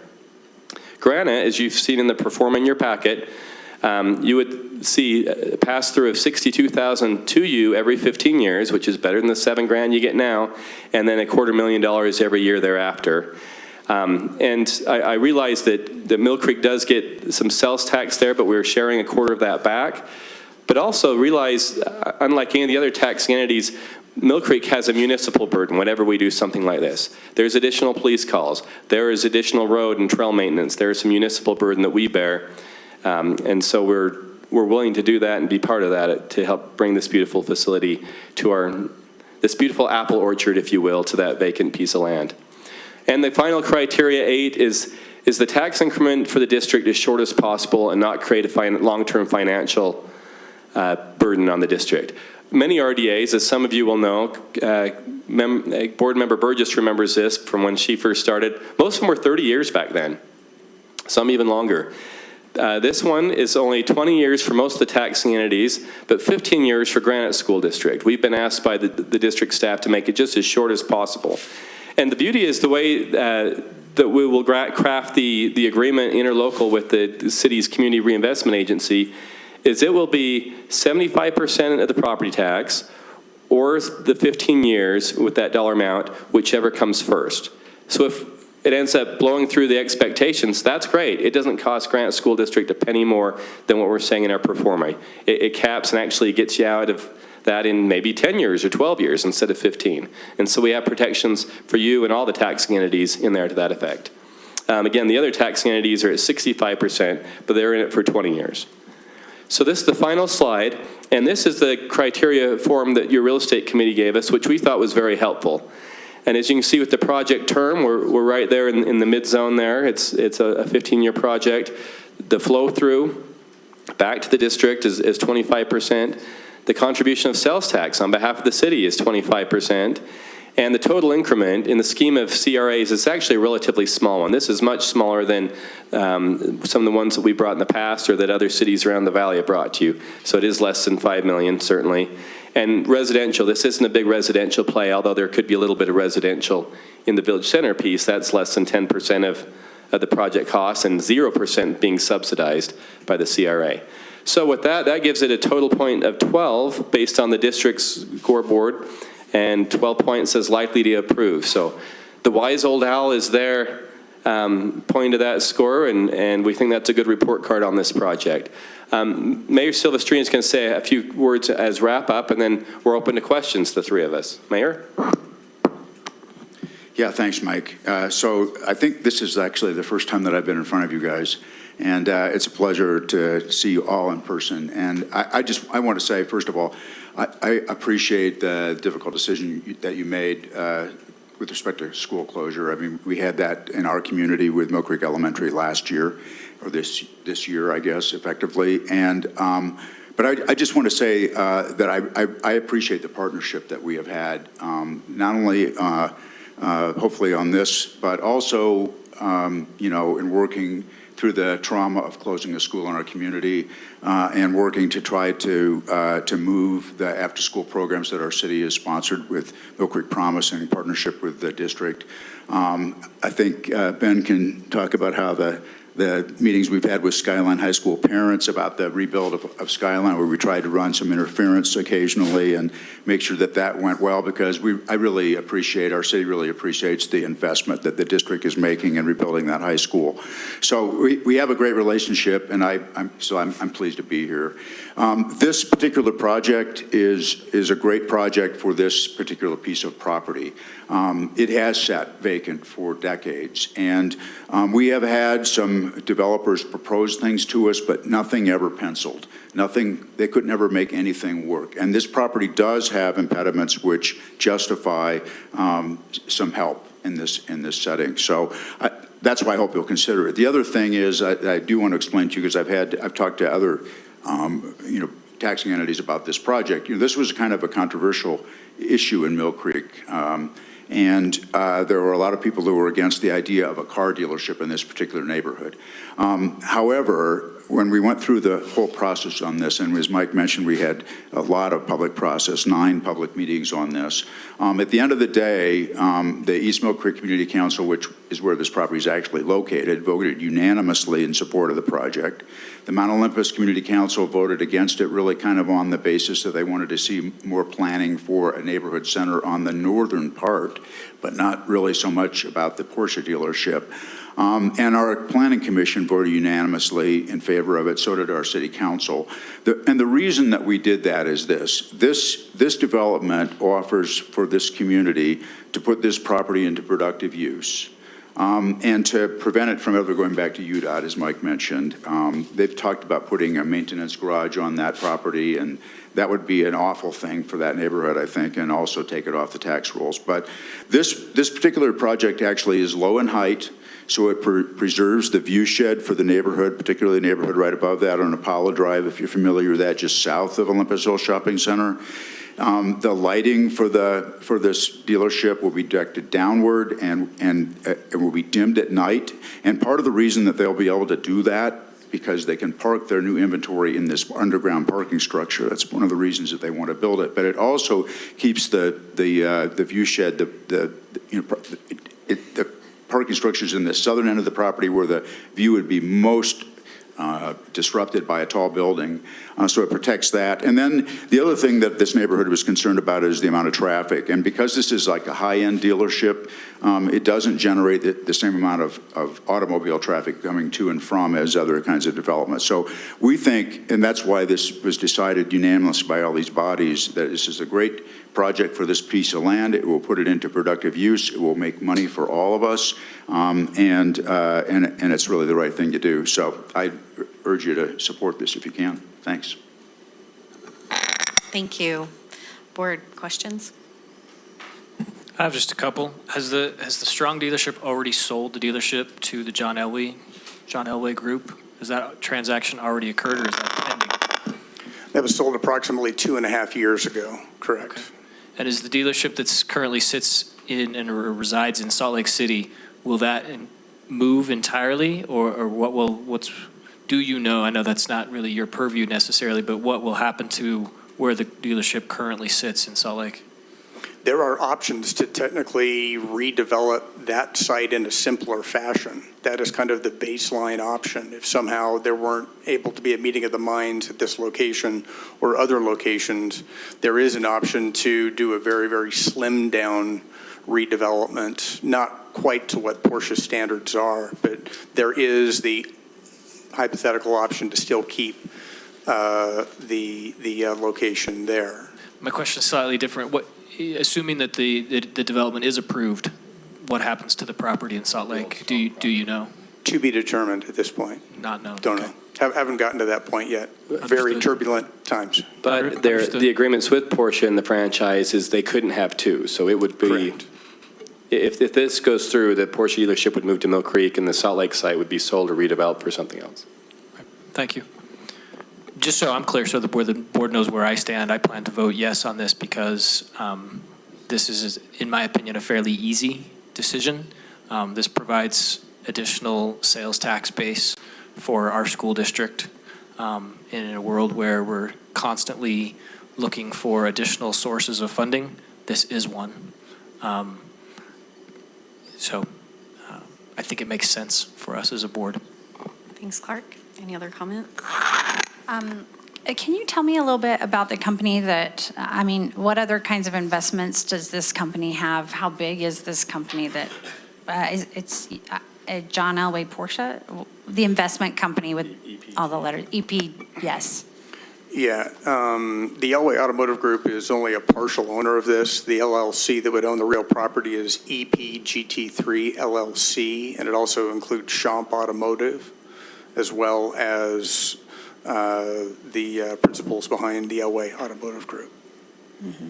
And are they mostly investing in property and retail? What would you say is kind of the major investment? It is specifically a car dealership portfolio. Oh, correct. it is specifically for car. Correct. Okay. Well, I just wanted to give some comments because I want the board to understand some of my thinking behind this. I felt like this was much more complex for me to come to, Clark. Our company built a building in Cottonwood Heights about 10 years ago, maybe more now. And at the time, the city came to us and said, hey, would you like a CRA? And we said, well, that's really interesting. No, because we budgeted into our budget that we would support the community.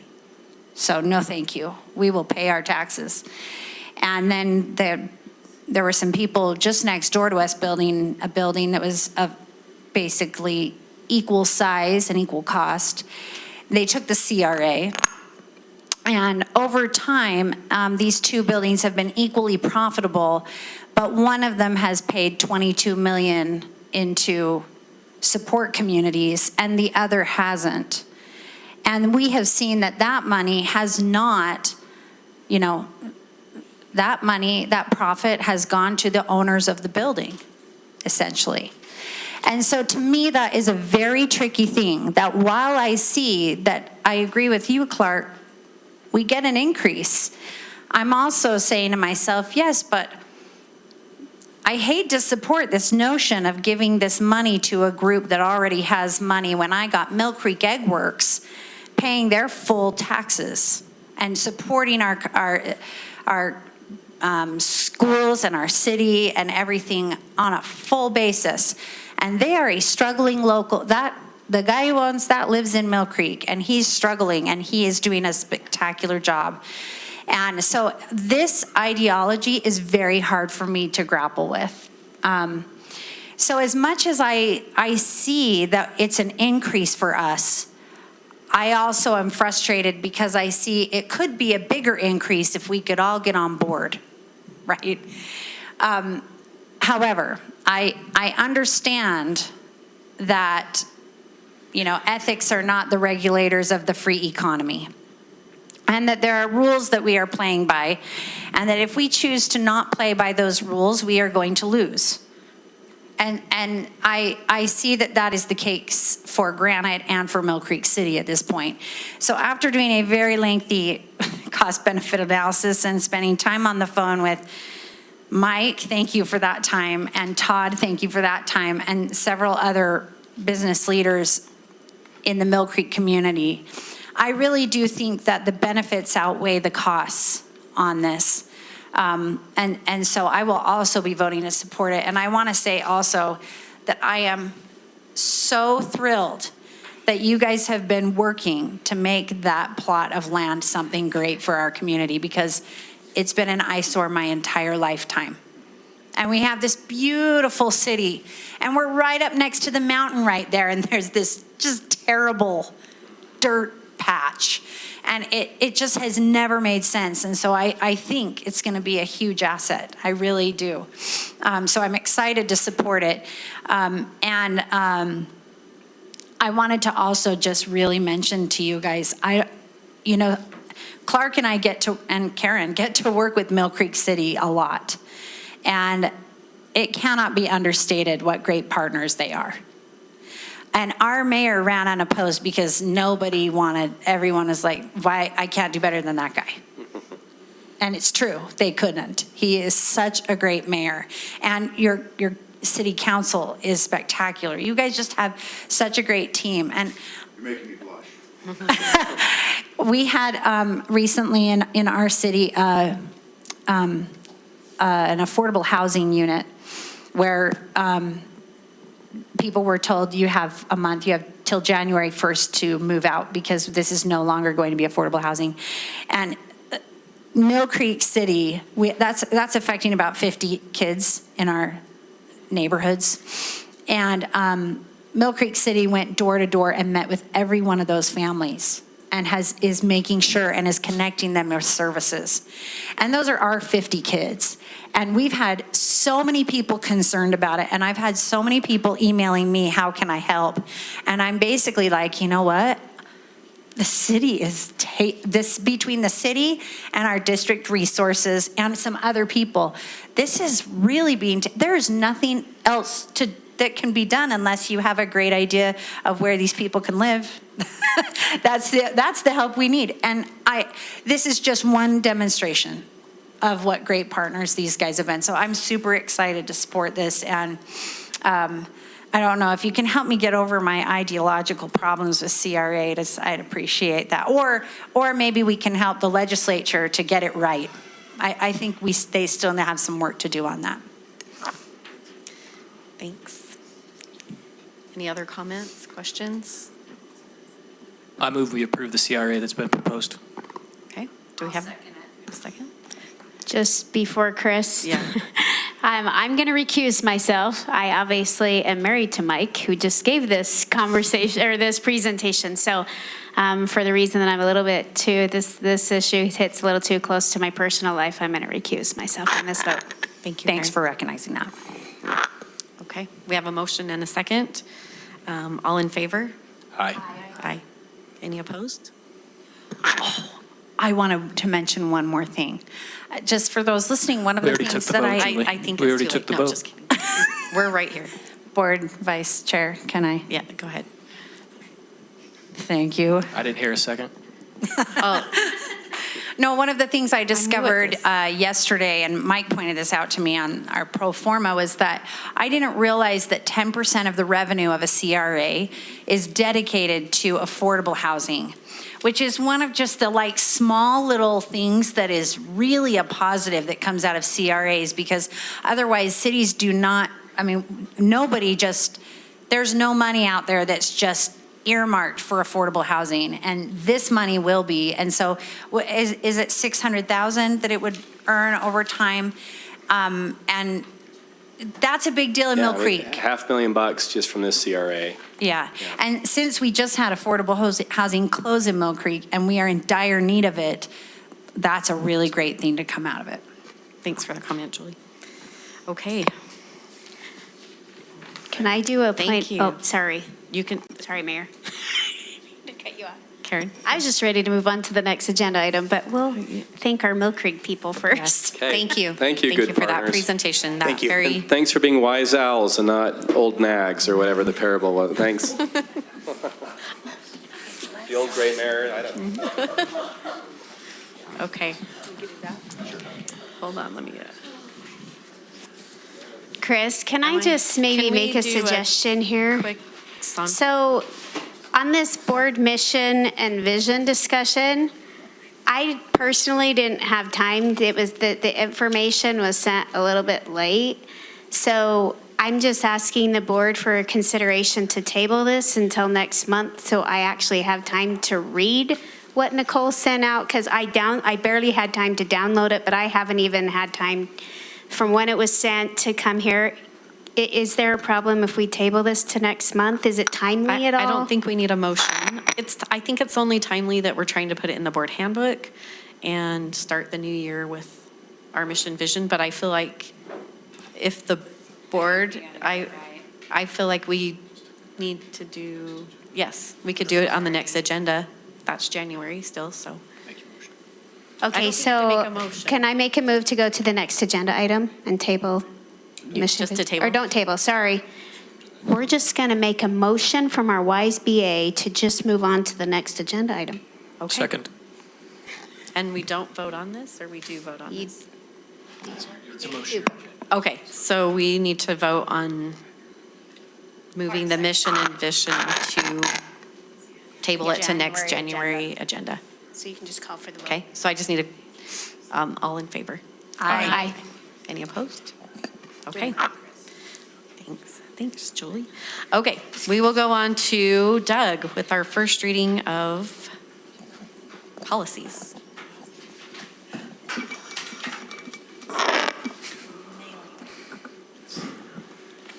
Good evening, board members. We have two policies tonight. The first one is a first reading, and it is, Could I interrupt real quick? We don't have the full version of the board report on this computer. I'd need to load it up, and it seems like we've lost a few board members. Could we possibly take a recess for a few minutes? Let's do a 5-minute.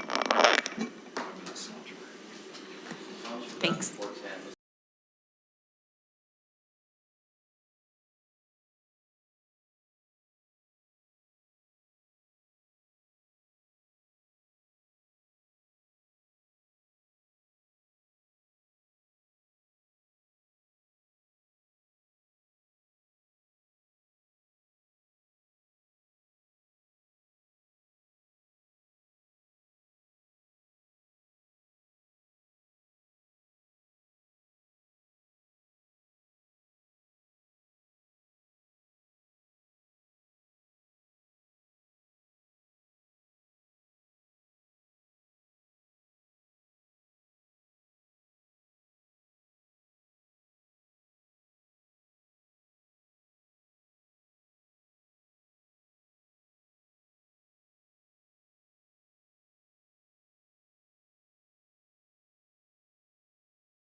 Board members, I'll start again.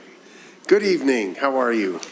I appreciate you hanging in there for these policy readings tonight.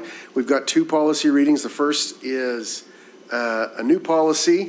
On first reading, it's Article 5C5. This is religious belief, expression, and exemptions. You'll recall that a couple of months ago, we brought this policy to the board. The board voted at that time to table the policy for more consideration, particularly regarding the issue of how we define terms. Law and Policy spent a considerable amount of time discussing that issue, and it was decided that we would limit the policy itself, at least on the definition portion, to the provisions of the statute itself, so that we, didn't find ourselves crossways with the statute at some point.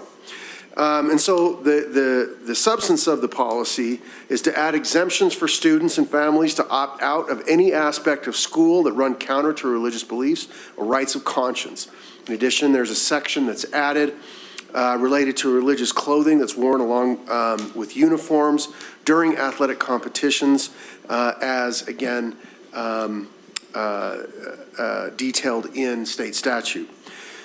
With that, the board has had a chance to see the policy. There's those portions of the policy that are added or underlined, and if you have any questions beyond what we've discussed tonight or in previous sessions, I would be happy to respond. I just wanted to say thank you to everyone in the committee for the robust discussion on this particular policy. And quick question, can you remind me, section F, we listed to report violations to school administration or the Ed Equity Department. Yes, ma'am. What was the purpose of that addition? I know we talked about it, but a reminder would be That was great. actually in the policy before, but we'd actually had a duplication there. And the idea was just to make sure that we gave multiple avenues for reporting if necessary, simply because there are circumstances where individuals may or may not feel comfortable reporting to certain in certain avenues, but may feel more comfortable reporting in others. And so we try to open those avenues for folks if they feel they need to report some sort of policy violation. Thank you. You're welcome.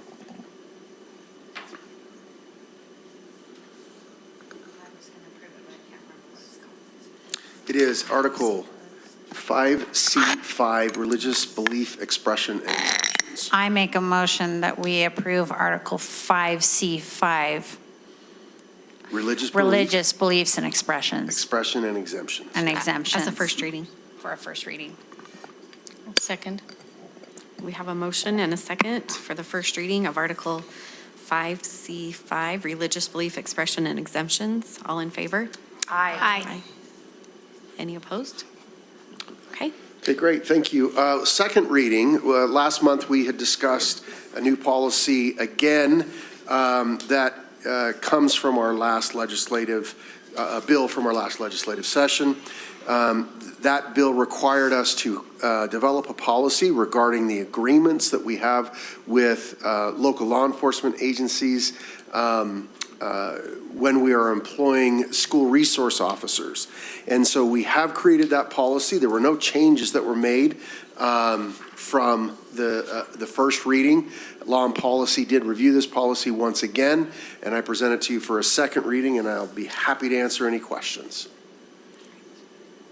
Questions on this policy? I move that we approve as a second and final reading Article 5A4, School Resource Officer Agreement and Contracts. I'll second. All right. We have a motion and a second for Article 5A4, School Resource Officer Agreement and Contracts as a second reading. All in favor? Aye. Any opposed? Okay. Awesome. Motion passes. Thank you, Doug. board members.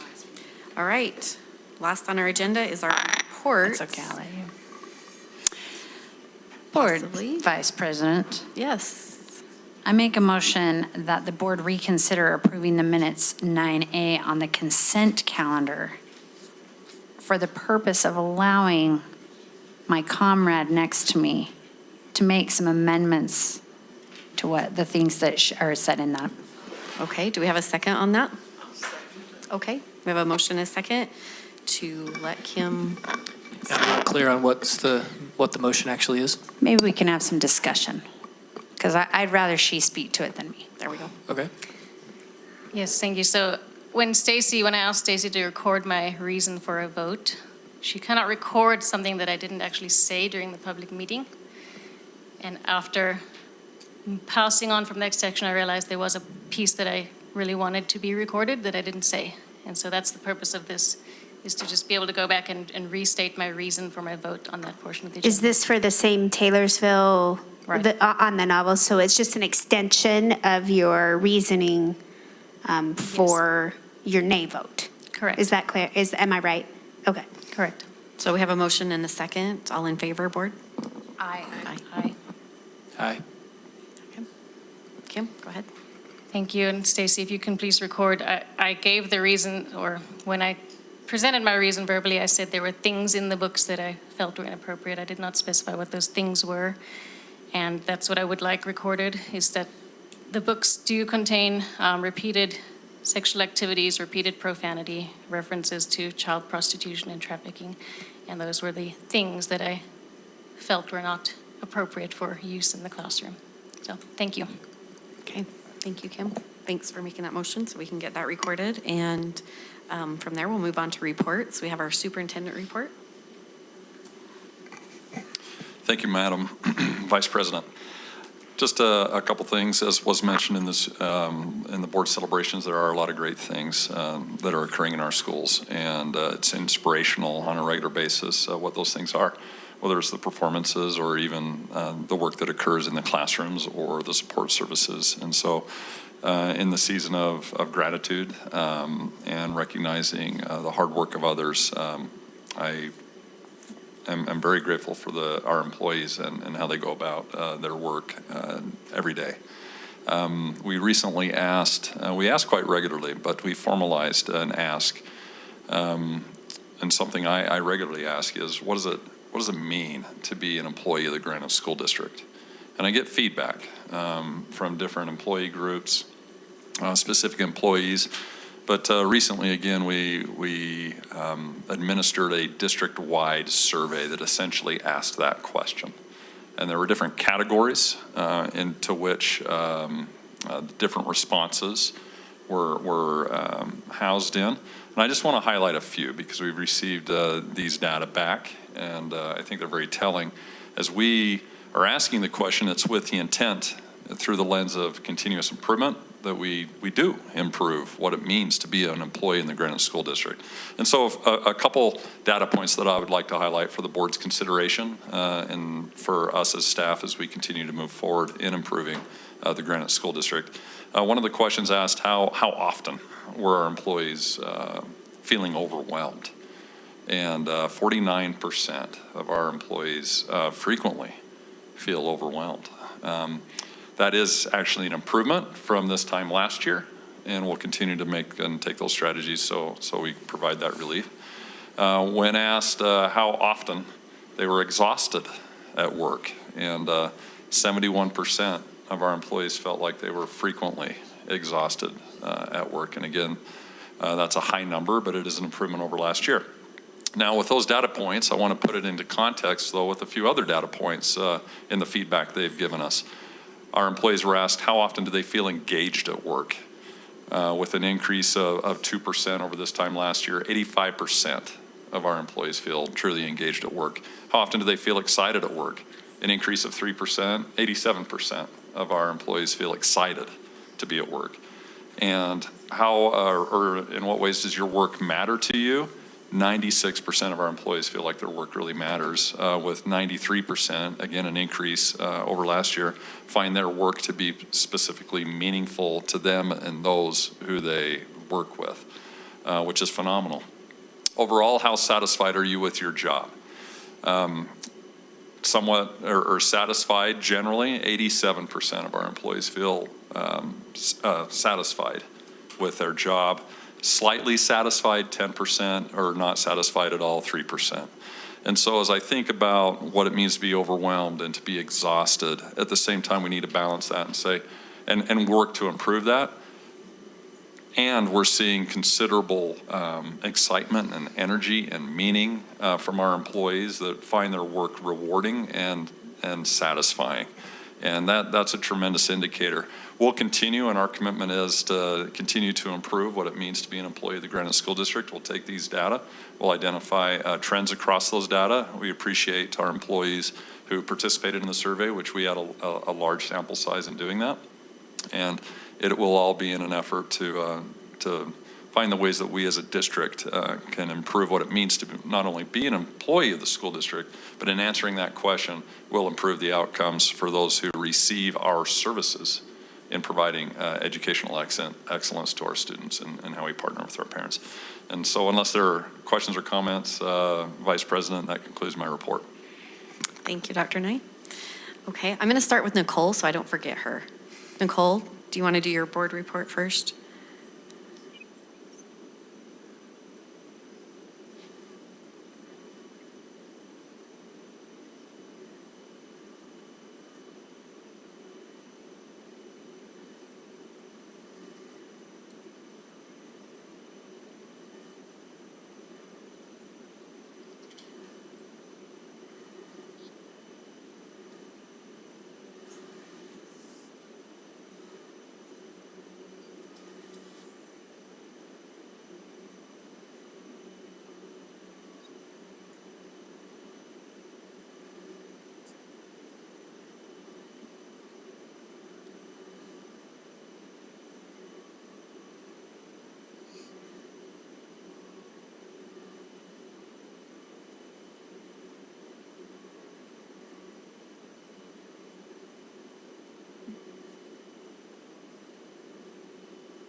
Thanks, Nicole. Julie? I just want to report on USBA a little bit. First of all, the next time we see each other, I believe, will be at the USBA conference, which is January 4th, 5th, and 6th. And so make sure that's on your calendar. I'll be excited to be there with you. And then the legislative session starts on January 16th. We've had some legislators who were interested in coming to our schools and who have engaged, and that's really exciting. And one thing I didn't realize is that one of our legislators is a PTA president in our district, and I think that is so exciting. Like, I don't know why I didn't realize that. What's her name? She's newer. Representative Ashley Matthews. Yeah, Representative Matthews. Bridger. So she's at Bridger? Yeah. So she's super engaged, and that was really exciting to hear. The other thing is that February 8th, if you can put that on your schedule, that's the day when we will be USBA's Day on the Hill. And if you can schedule some time, especially over the lunch hour, Ben and Rich and Todd and I are going to work to set up appointments for us to work. So we'll kind of divide up into teams with each of those people, maybe a couple board members going with each of those 3 people.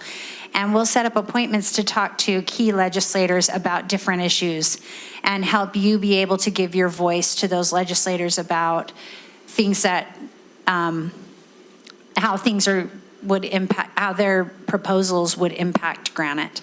So I hope that you will do that, because we're going to try and make it really meaningful time. There will also be lunch available, but it's lunch like kind of like grab and go a little bit, because the emphasis is on meeting with legislators rather than like, let's just come and sit at the Hill and be a presence. It's like, we're all going to meet with legislators. So I hope that you will make that effort. And one more thing is that we had a report from the governor's office, actually, at our last meeting, which was last Friday. And they were talking about, I hope that I represent it well enough.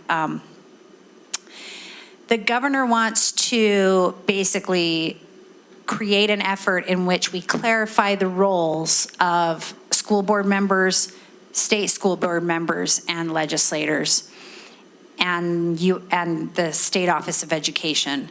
And so there was an audit about our education system, and one of the things that came back is that it would be good to clarify those roles. So the governor was coming to us saying, is this something that would be a good idea? How do you feel about it?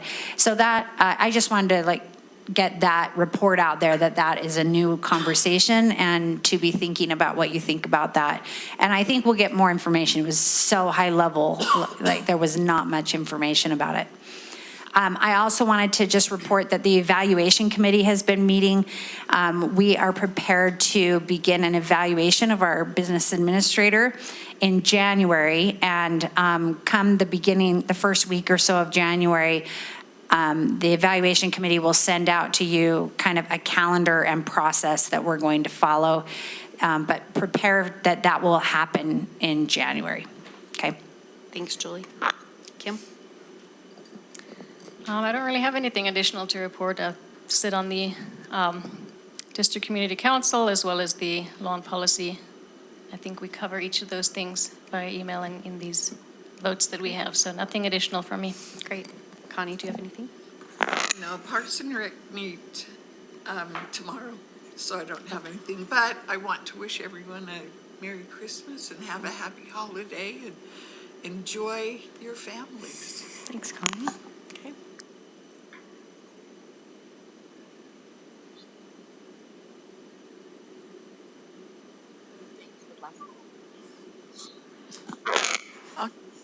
Yes, the county council did pass the recreation, it's a county rec pass that will be coming. Parents can probably fill out a form beginning in the spring. It will take place starting in June, where young people ages 5 to 18 can use the facilities free, starting in June. And that's, I think, all the facilities, the swimming, and as well as using the basketball courts, not any of the teams, but you can use the basketball courts. And so, yeah, just watch there. I'm sure will be a lot of advertisement as they get it planned fully between now and then. Thanks. Okay, Karen? The only thing I have to report is just a quick benefits committee update. We kind of had a self-funding 101 training this last week in meeting, and it just reminded me, I'm not going to go into the nitty-gritty details, but it just reminded me how awesome our benefits are, and because we are self-funded, it keeps our costs down. It makes us so we can have a little bit more control over our plan and our offerings, and we avoid paying some state premium taxes because of it. So anyway, it was just kind of a good reminder that part of the big reason we can offer, such awesome benefits at a lower premium is because we are self-funded. And our district takes on a lot of work in order to pull that off. Also, just to show you how far ahead we have to look to provide some of these benefits is there's going to be a mammogram bus October of 24, so almost a year ahead. And those dates were hard to get. And because, so we're going to have days, it's actually the 2nd and 3rd for Select Health, and the 9th and the 16th for Blue Cross. And we're still figuring out where those mammogram buses will go to be centrally located, whether they're here or somewhere else. We don't know that yet. And then just so you know, they're already looking into spring of 2025. So that's how far ahead some of our benefits, employees are looking in order to provide some of those services to our families and our employees. Thanks, Karen. Clark, do you have anything? Yes, just reporting. Why is that funny, Karen? Oh, thank you. Reporting on the audit committee, we meet regularly. As an audit committee, there are a couple of key audits that are fairly in-depth that we hope to be reporting to the full board on fairly soon in the new year. We'll also receive a report from our external auditor in the new year here shortly. And the other thing I wanted to just mention from a reporting standpoint, it's not really my role to report on it, but I just want to recognize and hope that our patrons understand and appreciate how often our superintendent and our superintendency are out in our schools. We have 87 schools. They are constantly out in our schools, and I think that's important to recognize and express our appreciation to them for that significant effort to constantly be there. So thank you. All right, thanks, Clark. Okay, I don't have much to report. We met today for the budget committee, which makes us a little late for this meeting. We might have to start it a little bit earlier. Maybe we can look at that, Todd, Clark, Connie, just maybe 10 minutes earlier so we can get here on time. We'll see. I know Clark's coming from work, so that's kind of a pushing it, but I just appreciate the topics we've been covering so far. Today we talked about this CRA proposal that we just voted on, and I'm just grateful for Todd's knowledge, and he gives us good information, and we have some more of those coming in the pipeline, just heads up. And so if any of you guys have any questions about budget that you want us to take to our meeting, you're more than welcome to text or email us and give us topics that you would like to hear reported back on. We have an agenda set it's not loose, but it covers what we think is important, but we would also like to hear from board members what we think you would like to hear reported back. And other than that, I just wanted to wish everyone happy holidays. Have a good break. I hope everyone can relax and enjoy their families. And Nicole and I appreciate all our board members. They work very hard. We see you guys. We know what you're doing. We appreciate the meetings you're attending, the schools you're visiting, all the efforts you're putting into for our students. We see it. So thank you, board. And thank you, employees, Rich and Todd and all of our superintendency. We just appreciate all the hard work, and I hope you guys can appreciate or enjoy your vacation and a little bit of a break. So that's all I have. Move to adjourn. I was going to ask. Perfect. All in favor? Aye. Any opposed?